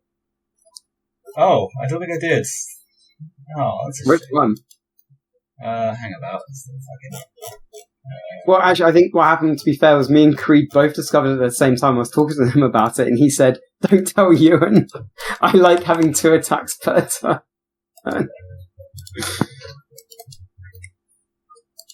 Oh yeah, there's That honestly sounds about right. Finer Yeah. details must have been in the core rulebook, and I don't read the core rulebook. Does that person look like a little bit like Margot Robbie, but like at 65 years old, maybe? Or 50 years old? No, I can see it actually. Yeah, fair enough. So, brains, where are we at? Yeah, you start leafing through the texts Anaxonomoon. There's a lot here, but a timeline is difficult to establish. A lot of it's quite dry administrative stuff. An immense amount on crop yields, naturally. They seem to be a primarily agrarian civilization. There's nowhere near as much industry as yours had. There is industry, it's just not quite as focused. or anywhere near as advanced. as Sorry, I will just say for Alex and Amun's thing, well, one thing that you can establish is that their civilization has been going for a while. There are scattered references, and I'm just going to completely butcher the historicity of this because I don't know how the term actually came about, but there are scattered references to an old kingdom. This isn't just the civilization that arose after yours. This is the civilization after the civilization that arose after yours. how many records do we have of pharaohs wanking off into the river? I would need to check, but it's not inconceivable. I'm pretty sure Ra does that in some of the myths. It apparently was a thing. Like, you said pharaohs wanking into the Nile as a fertility thing. I could see it. You shouldn't. You get some of it in your eye, maybe. What level of powerful stream? Hey, man, they might be into watching. He might be into watching. Who are you to judge? Moving on. Can I see Nikki's character looking at the scrolls and sort of, I want to put an arm out and just give me scrolls. I need information. Anaxinamun's not going to lift her head from her scroll and just say, "Get him yourself." What a bitch. And go back to reading. They are, to be fair, basically within arm's reach of you. I know. I guess it's less like physical hand me a scroll and more of an emotional. I can't bring myself to read every little extra step I take is a step away from certainty. I see you've gone through an existential crisis before. Okay, fine. Okay, if no one hands me one, then I will reach around. Poor phrasing. Right. I will go I'm and not sure grab... that's appropriate at this point in time, but if you must. I will go and grab a scroll and start pouring through the records, trying to distract my racing mind with the comfort of figures and letters. Are this written in Ironic or in, like, would we need to have amanuensis to read this? You would need to have amanuensis to read this. Even the oldest scrolls here are written in Old Egyptian. So from that then, I'm going to infer that if I can't read the language and even the oldest looking scrolls can't be read by myself, and we are truly far, far ahead of the name of the empire. As it sounded like as part of their telling you how far in time you actually were, the party had presented to you all of their evidence, the stars moving, the thing with the language. You are able to ascertain, like, oh, that glyph does look familiar, and that would mean that's this word, but misspelled, and oh god. The way I described it to the rest of the group earlier was, you know how when you read Old English, you can kind of make out odd words like health and death, anything with an E and A, like, tends to track even 1200 years ago, sometimes longer. So it's kind of that feeling, but with Old Egyptian versus Iremic, and I guess technically speaking in reverse. You are, although their language would be simpler than Iremic, presumably, you're able to see elements here that come from Iremic, individual words and symbols and portions of meaning, but not enough for you to make out more than, like, scattered fragments. In which case, I'm going to accept the evidence that has been given to me. I'm not going to push it down so much as not fully accept the reality that has been presented to me, but I am aware of it, and I will accept it in a sense for now. As in, it's a loading bar. I'm 20% of the way there. And... Oh, shit, actually, what was it I wanted to do? I want to tell the group that I have commandeered, at least the High Priest has promised. You already told them. They seemed pretty unimpressed about it. Yeah, it was one of the first things you said. You were making a big triumphant announcement about, like, we might have been away for 100 years, maybe 200, and I've commandeered a boat to go look at this slave pharaoh and, beat him up for being a nerd and a heretic and a rebel. And then they leapt in with, no, it's 1600 years, and we don't know... Sorry, I dropped my thing. And we don't know what the fuck's happening. In which case, then, do you not think the city of the pharaoh will be for anyone listening on YouTube, that put air quotes around there. All two of us. Around the listening part or the YouTube part? All of it. Just air quotes over Spit on. everywhere. Do you not think that Iniwu Hedge, that will have the most information? We can find what we lost. Where the Pharaoh was maybe the most important slave, but that doesn't mean the most important information generally followed him around. Or at least was within his vicinity. I am totally bullshitting here, but I imagine that was somewhat the case even back in the, you probably have the high necro priests following the pharaoh around somewhat closely, was my guess. I think it's actually the type of thing they would delegate to their highest ranking slaves, but your general logic does still stand. That's what I'm thinking, yeah. Whereas And that's Cinnamon's gonna kind of sit in her corner nodding along with this. I do think we should travel down the river towards Iniwu Hedge, and because that was her whole shtick in her other life, and it's quite absent. So this is more of an automatic reaction to your words. Like she's not conscious of the fact that she's nodding along, but she is. But wherever Pharaoh is presumably the cultural center. It's likely also where any other remaining Iramites would go. We should head there. The boat, I don't know when it will be ready, but I terrified him enough that it'll be ready somewhat during the morning. It might be quite a journey. I hate to say it, but I agree with the man with the small tomb. It's not the size of the thing, it's how you use it. What did you do with your tomb? People worship the shit out of my tomb. Shut the fuck up. So, Looks like you came to our tomb first chance you got. What are we doing, folks? I'm going Playing to... Ollie, isn't it obvious?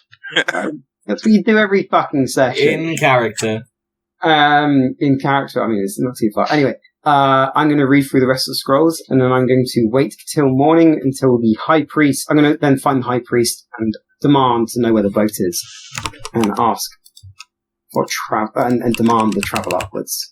Or downwards, I suppose. I shall accompany you. Yeah, I'll tag along too. I would also like to have a peruse of the scrolls for just, not to gain any extra information, just for my own benefit. Information is what I do. There are maps of the world in there, which map to roughly the land that you were aware of, the territory. Can I try and memorize the map? Or just take it? You can just take it. Yeah, I'll just take it. Would we recognize the region on the map? Yeah, it maps to roughly the sort of very corest heartlands of the Nameless Empire. The equivalent would be if you imagine a map. Imagine you had an empire stretching over Italy and someone proudly gave you a map that covered, Romagna. Romagna? How many cities are on the map? Quite a number, maybe, perhaps a dozen or two marked as cities, and then there are various villages, towns, minor settlements. Oh, they're familiar landmarks.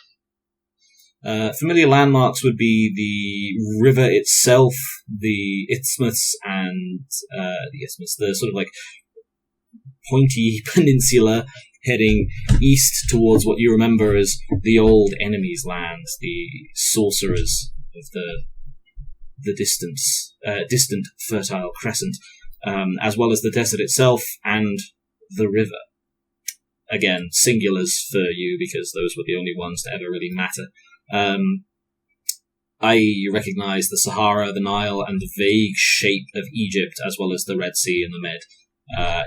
Not everything looks correct. You can't tell if that means the map's inaccurate, or perhaps the land itself has shifted, or maybe both or neither. But it is vaguely familiar as something like the old heartlands, or at least the innermost heartlands of the Nameless Empire. Well, it looks kind of familiar. It's not... It's tiny. Or there's What's the rest? greater maps elsewhere. Sorry, what was that, John? There were two people talking. I asked where the rest was. More or less listed as here be dragons. The map simply tailors off towards the edges. There are some notes about who's in what direction, indicating, for one thing, more than 2 civilizations, chiefly that some marked to the south as well as the north and east. Well, I don't know where the Empire could have gone, but whoever has come in is clearly inferior. Well, so the less area covered by the map, the more chance there's more of Iron map there, right? Wait, Indeed. they're the Martians? Can you live in the marsh?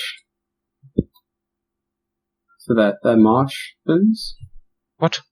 What? Sorry, I misheard something. I misheard something. It's fine. You very much misheard I something. very much misheard something. The fuck are you on about, Allwall? Misheard something. My ears are terrible. Your Whereabouts ears are exactly are fine. we It's your on the- auditory You processing are- unit. You are currently at Abju, Yeah. what will later be called Abydos by the Greeks. The pharaoh is positioned at Inbu Hedge, the capital, what will later be called Memphis by the Greeks. And also, what would we call that by the Americans as well? The American Memphis is indeed named for the Egyptian Memphis. I actually have a lot of Egyptian mythology sort of like buildings, kind of. In Memphis, I think Yeah. they've at least got an obelisk, maybe a pyramid somewhere. I know Yes. also. There's Egyptian relics all over the world. Like, legit, Egypt keeps That's a not- list. That's Oh, not that's- what he's talking about. No, as in they've like Oh, built, fair. they've built buildings that are supposed to be like faux Yeah. Egyptian in Memphis. It's not.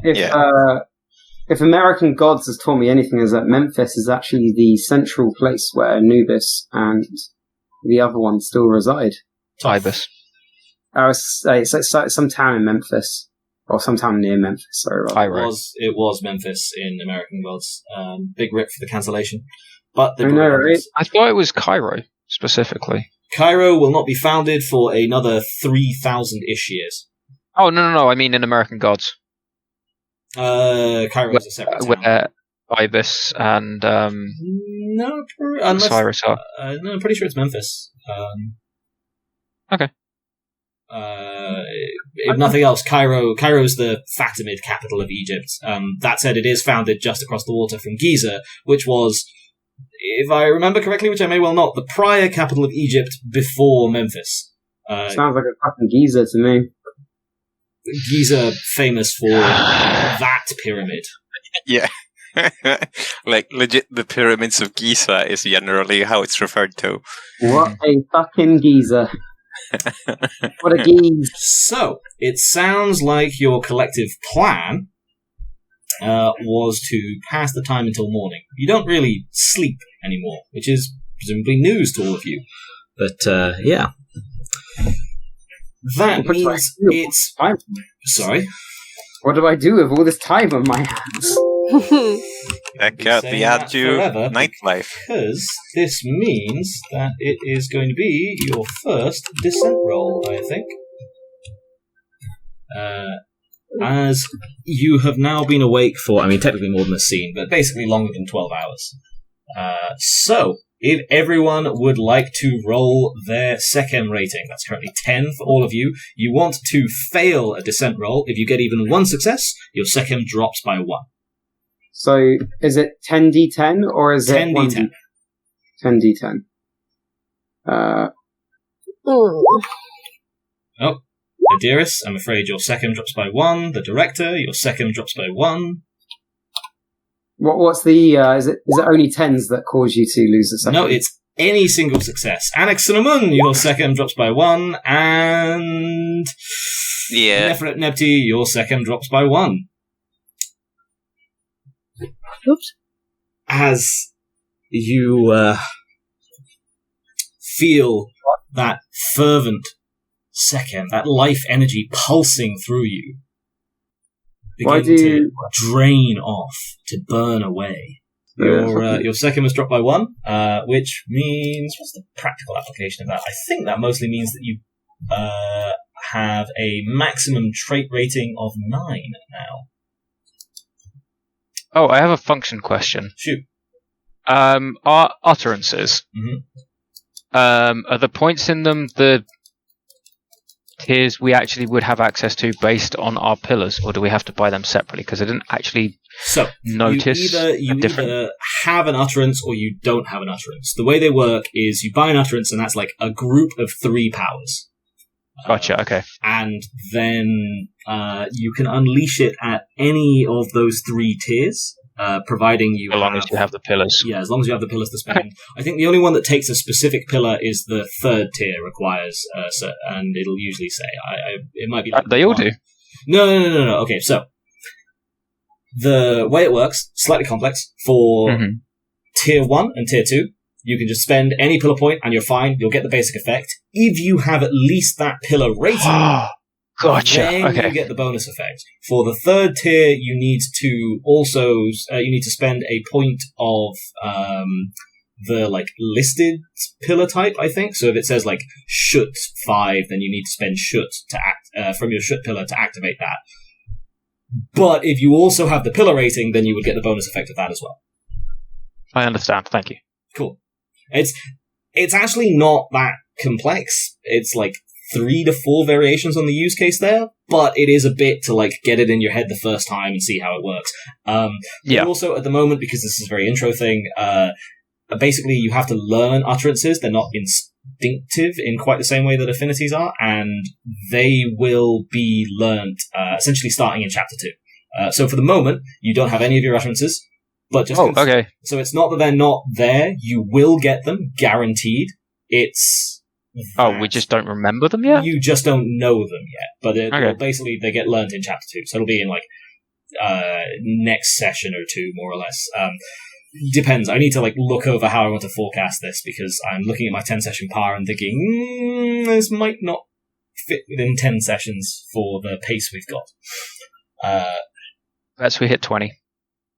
We might be more realistically looking at a 20. I managed to make Ewan's this should only last 40 minutes session turn into 2 sessions. So, yeah. To be fair, that was your first command. And everyone scimitars a little bit for their first command. So, that's probably actually a reasonably good place to leave it on that descent roll. Does someone want to make a descent roll for Sophie, or should we make her do it at the first? Let's make her do it at the start of next session, and then if she wins, she can be triumphant.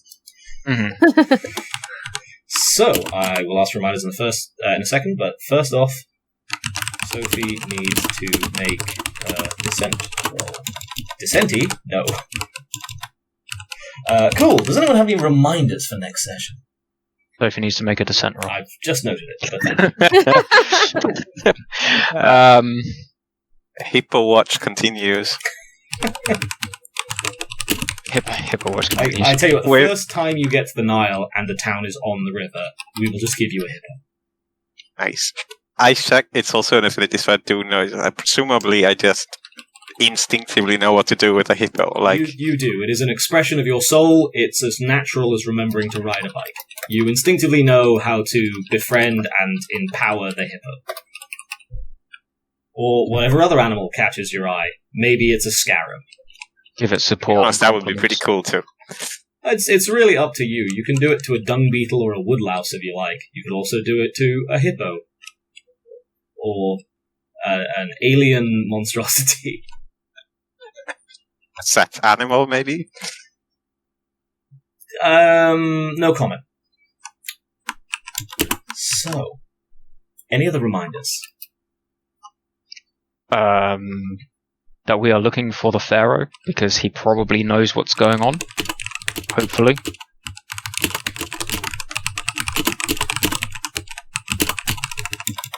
Fair. Anything else? We've been two of us have experienced depression. I will say, I'm sure you all noted, I didn't actually give Ollie the depressed condition to work off there yet.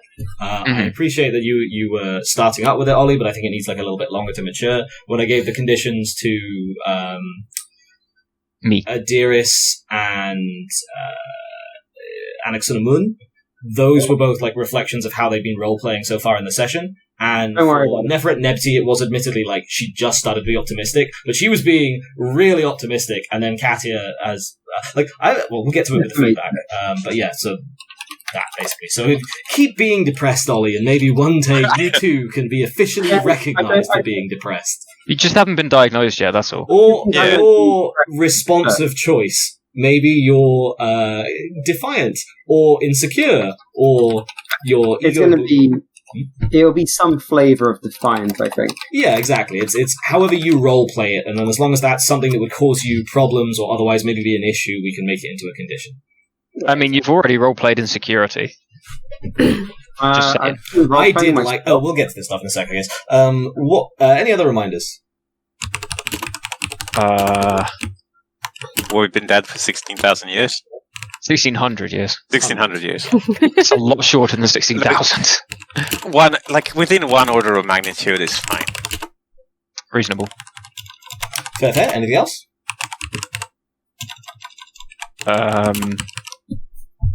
We've got fancy new clothes. Oh, yeah. Two of us have fancy new clothes. One of us has a nice makeshift thing, and the other one is wearing the clothes he woke up in. Covered in gore. Okay, so that's Nefynebbers plus Adiris have fancy threads. Ankhy has... Mackie? No, Ankhy. Oh, Ankhy. That does keep throwing me. Ankhy has simple threads. If more of you were Swedish, that would become Ankhy so fast. That's just... I mean, it's Egypt. You can't call someone Ankhy in Egypt. You 100% can. Also, Egypt is a cheap imitation of our civilization. We can call each other whatever the fuck we like because they're ripping us off, not the other way around. This isn't even the first take on your rip of your civilization. Any other reminders? Nothing for me. Apart from we got the boat, but everyone knows that. So. Actually, we have the boat to wait for is probably a good reminder. Oh, okay. Fair enough. Anything else? Nah. Cool. In that case, feedback. Oh, we have a map, and the area on it is fucking tiny compared to what we already know exists. I want to go to the Arctic, and I want to see what the fuck's going on up there. So I know there's an outpost up there, and hey... I basically... I know we won't. If we ever do it on Tuesday, maybe. Young Nicholas was quite bummed out when I told him that we were doing it with Wednesday group. I think I didn't realise that he was actually quite looking forward to being able to fling meteors at people. I probably should have put two and two together on that one. I mean, we could... I mean, maybe it's a bit too late to invite him to this one. I know you also have a bit of a hard cap. But... yeah, it's probably reasonable to have a hard cap. I'll keep him on watch if we need to have substitutions. I guess we could have asked him tonight, but it's a new system, and I feel like I need to learn it before I can have people drop in. Oh, so yeah. We're not the sort of group that reads the system before we play it. Is the thing? I read some of it. I read just enough to try and sound like I know what I'm talking about. Any other reminders? No, I think that's everything. In that case. Feedback. Anything you liked, anything you disliked, anything you'd like to see more of or less of next time. I'd like to get in depression. I would like to see less depression. I'd like to see more depression. I'd like to see less of all these fucking terrible jokes. My God. Nikki, actually, how quickly my depression was cured. Nikki, how long have you been playing with me for? We already know the answer to that question is fuck you. I no. will say I did have to call pace a lot more this session, but I guess that is also why we have that call. I mean, to be fair, I do apologise for the sense that I did have to go out and comfort a friend at a pub. I don't think that was an issue at all. That wasn't it. You had shit going on. That was completely fine.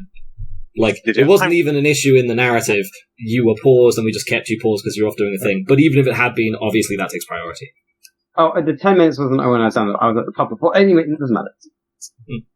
I mean, that's also, like, you were mildly late, don't worry about it.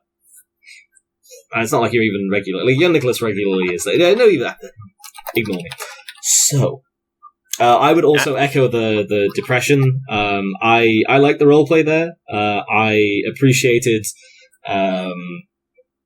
Adiris having her little mental breakdown and trying to get more in character and a little bit more, like, serious about oh, wait a second. Oh, wait, everything's really badly wrong. As this is basically every sci-fi movie where you get cryo-frozen for too long. Or indeed, the beginning of Futurama. Or Demolition Man. Well, I suppose he wakes up at exactly the right time. That falls under category A of sci-fi movie, Ollie. Yeah, I know. Sorry. So yes, no, that was definitely appreciated. I also liked, after we clarified the situation with conditions, seeing the conditions get role played after they were handed out. So that's specifically it is over. Yeah, optimistic. I was going to say Nefynebbers then committing to whenever anyone says, our entire civilization is gone, our whole way of life was a lie, and everything is bad forever. And Nefynebbers going, yeah, but we don't definitely know that. All the evidence is pointing that way, but statistically there is a technical chance things might be fine. Yeah, exactly. Like, point something is that sorry? She's taking eternal optimist to a whole new level. Absolutely. literally eternal. Well, plus she can only exercise it by either the story ending or something breaking her optimism. Ollie?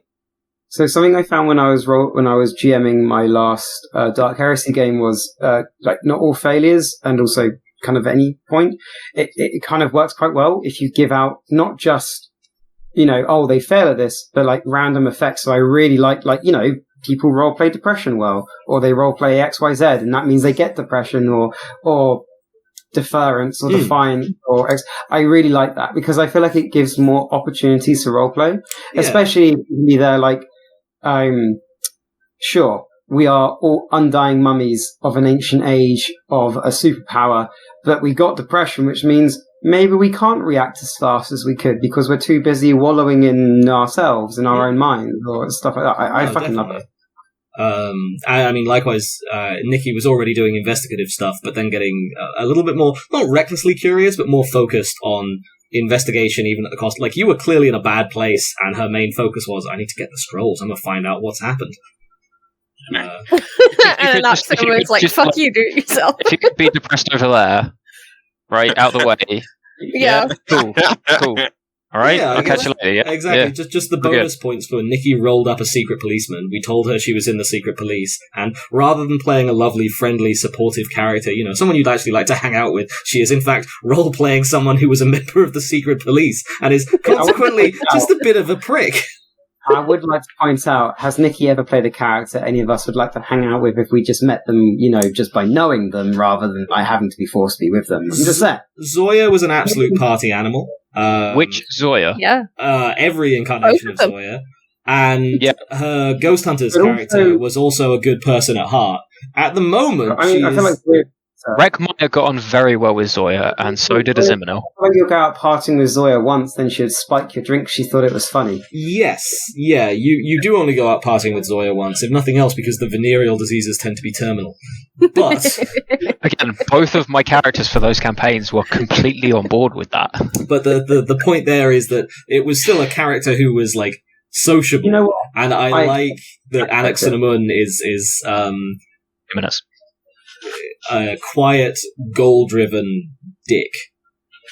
And a quiet taste. I figured I'd try something a little different to what I normally kind of put into things. Yeah, you usually play spiky, but with something like a redeeming feature. And so far, Anaxinamun doesn't really have a redeeming feature. No, none of them even know her name yet. She's not told anybody.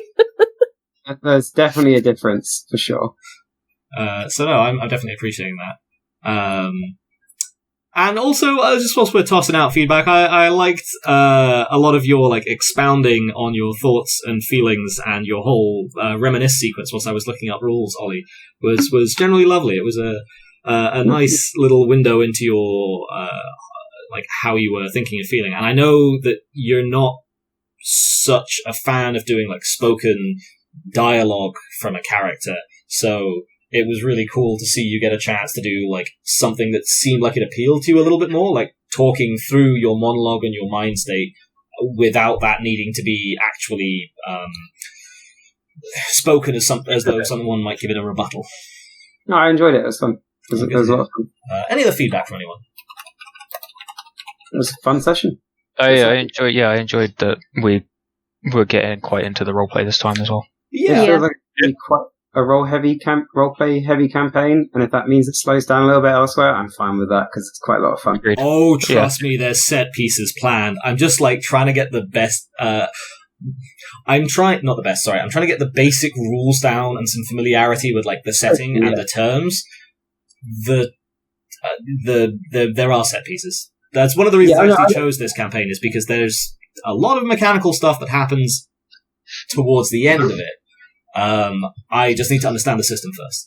That's fair. Now, Ewan, tell me, how many set pieces involve meteorites?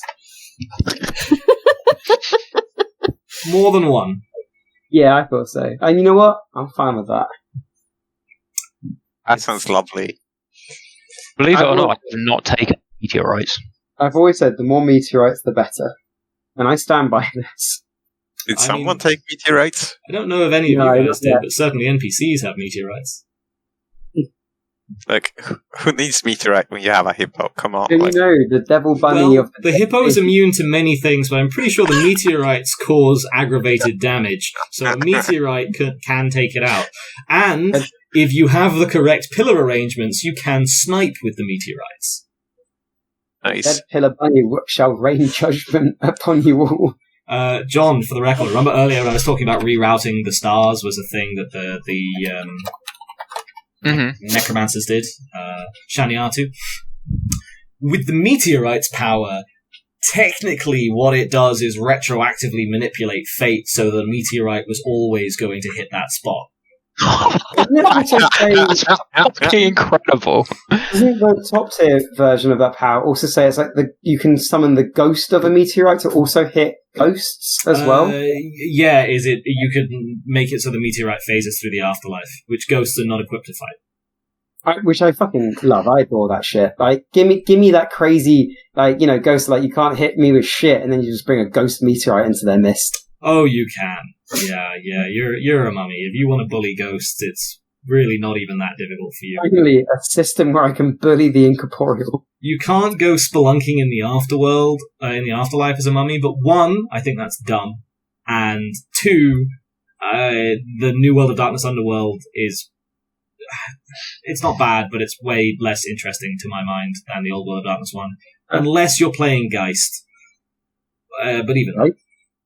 Geist is what's that comic that Nikki likes? It's The Crow, but it's a game. Oh, okay. I'm back in just 1 sec. Sorry. Cool. Any other feedback? I think that about covers it.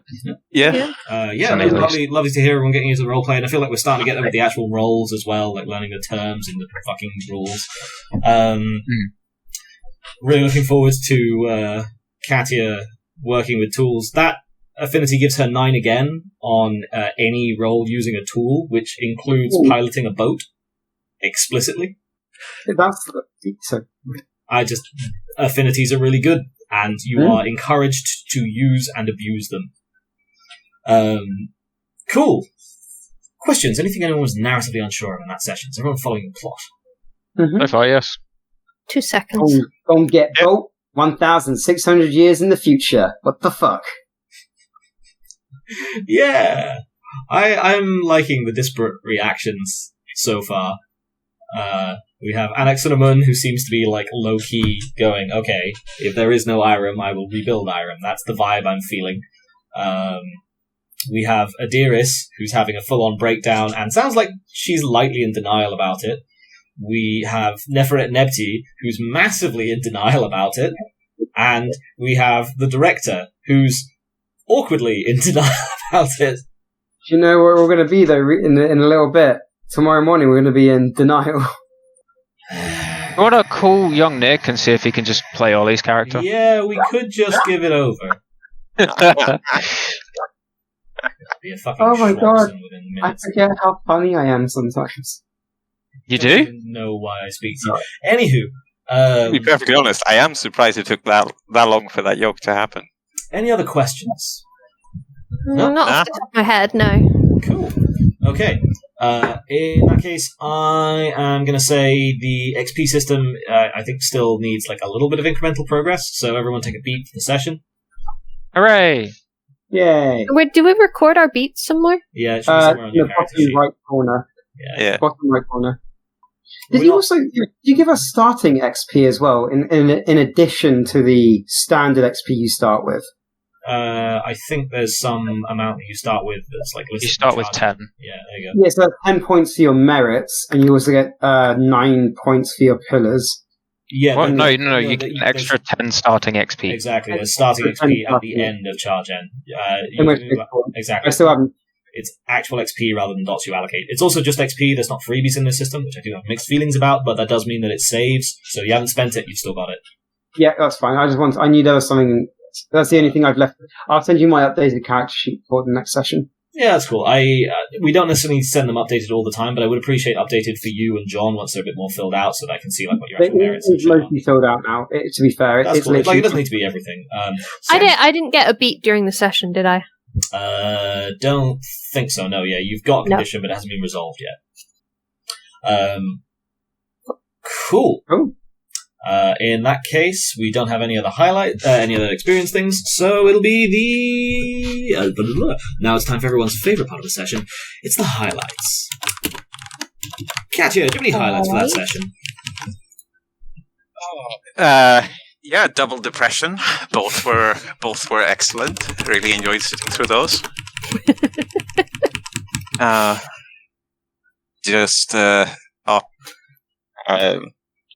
An Axe in a Moon reading the scrolls, and when asked something, just glancing over, going no, and going back to what she was doing. And that is basically what, like, 1 out of 3 words she spoke the entire session.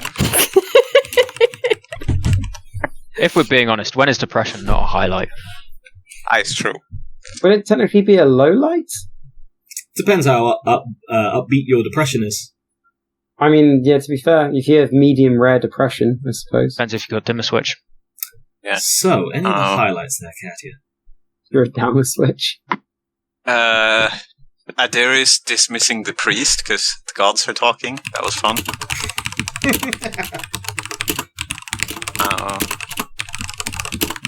I need to think of a mode of address for them other than my god. It doesn't sound quite right. Yeah, because I don't, Exactly, right? Like, my deity, my divinity. I'll think of something. Anything else? My lord? Are we tipping fedoras while they do it? My deity. My lord. Pass for now.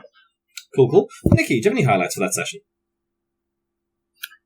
I think Katya's character creating like the fanciest robe she could, just because. Nefynebbers. Yeah. Did you just invent fashion? Yes. Not even slightly. Human civilization She didn't is thousands invent it, of she years just- old at this point. Yeah, she brought back fashion from our civilization. She bought sexy. You know what they say, Yeah, that yeah, fashion comes around and goes around, so It just apparently takes Oh, 1600 no, years. So, anything Look. else? I'm not going to live in a bland millennia. I mean, who does, right? I mean, I get you. Nikki? I think the director's existential crisis as well. Some call it an existential crisis. I call it an essential crisis. I'm going to add ongoing to that one. Anything else? Not off the top of my head, no. Essentialist Cool. crisis. John, do you have any highlights for that session?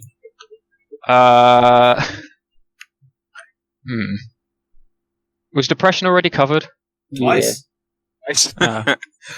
Thrice.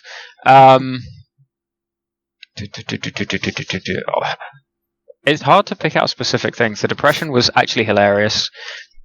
Getting to pinpoint when we are based on the stars Oh, yeah. was actually really cool. I really, really liked that. That was really clever. That was a nice idea to raise.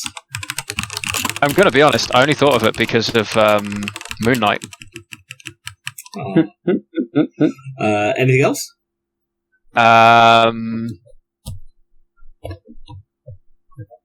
No, I think everything else has already been covered pretty well. Cool. Just how quickly Katya seems to have cured my depression was pretty funny. Cured I'm is depressed. wrong word for it. It's more like she's kicked it into the... She I would say more like she helped you repress it.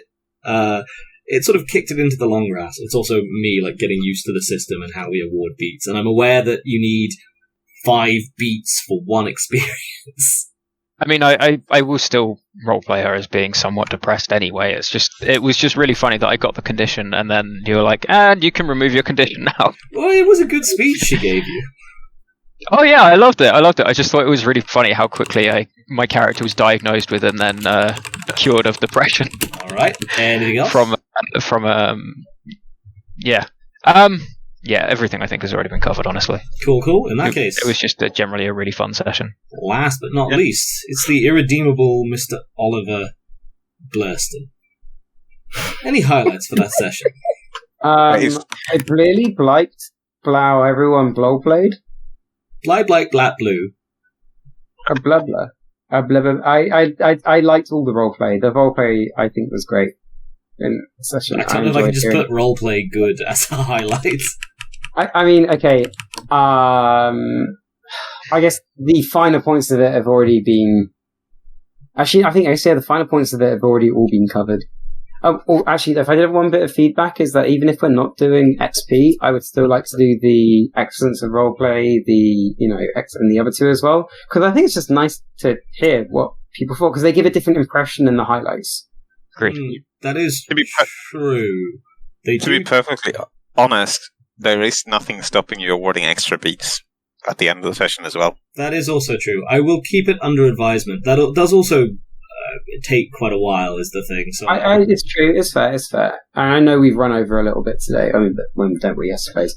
But yeah, I guess actually everything's been covered. Then I can't really think of anything else. No, I mean, maybe I will take that under advisory then. That's fair. Finding maybe the man with the biggest hat and demanding a boat. I enjoy doing that. Man with the biggest hat strategy is alarmingly good, like, basic problem solving. It really is. Yes. So now we're looking for the man with the biggest boat. Well, the man with the biggest boat hopefully turns out to be the man with the biggest hat, and hopefully the 2 correlate. I was going to say, one would hope the Pharaoh would have the biggest hat out of all. Okay, you know he what? does, in fact, have both the biggest hat and the biggest boat. That's not And a making it up thing. Those are just possessions he has. What else does he have the biggest of? The length of the boat and the width of the boat increases per hat length. Empire. I'm really confused at what Ollie was talking about as that was cut off. Okay, in that case, I'm going to add Red Sea Rabbit. And Thank you.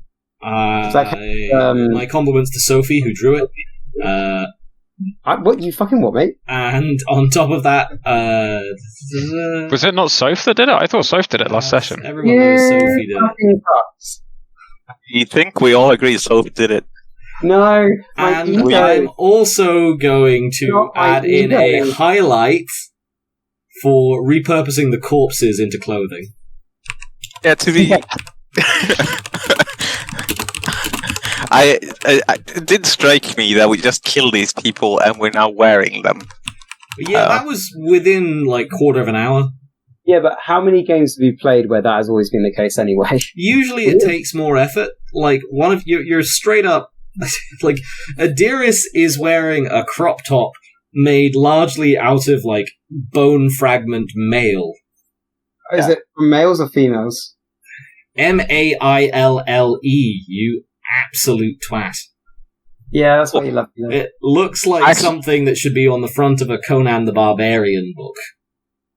Well, I'm going to say Ewan is just big love. Yeah, but I look fucking stylish, so who fucking cares? Yeah. So, unless there are any final highlights for session number 2... I actually had one more, and that is... It always makes me happy when people who aren't me correct pronouns. It's just nice. Okay. Well, I'm glad to have been able to assist. Yeah. In that case, thank you all for a very entertaining session number 2. Does anyone have any final words for the recording? In lieu of Sophie, dicks.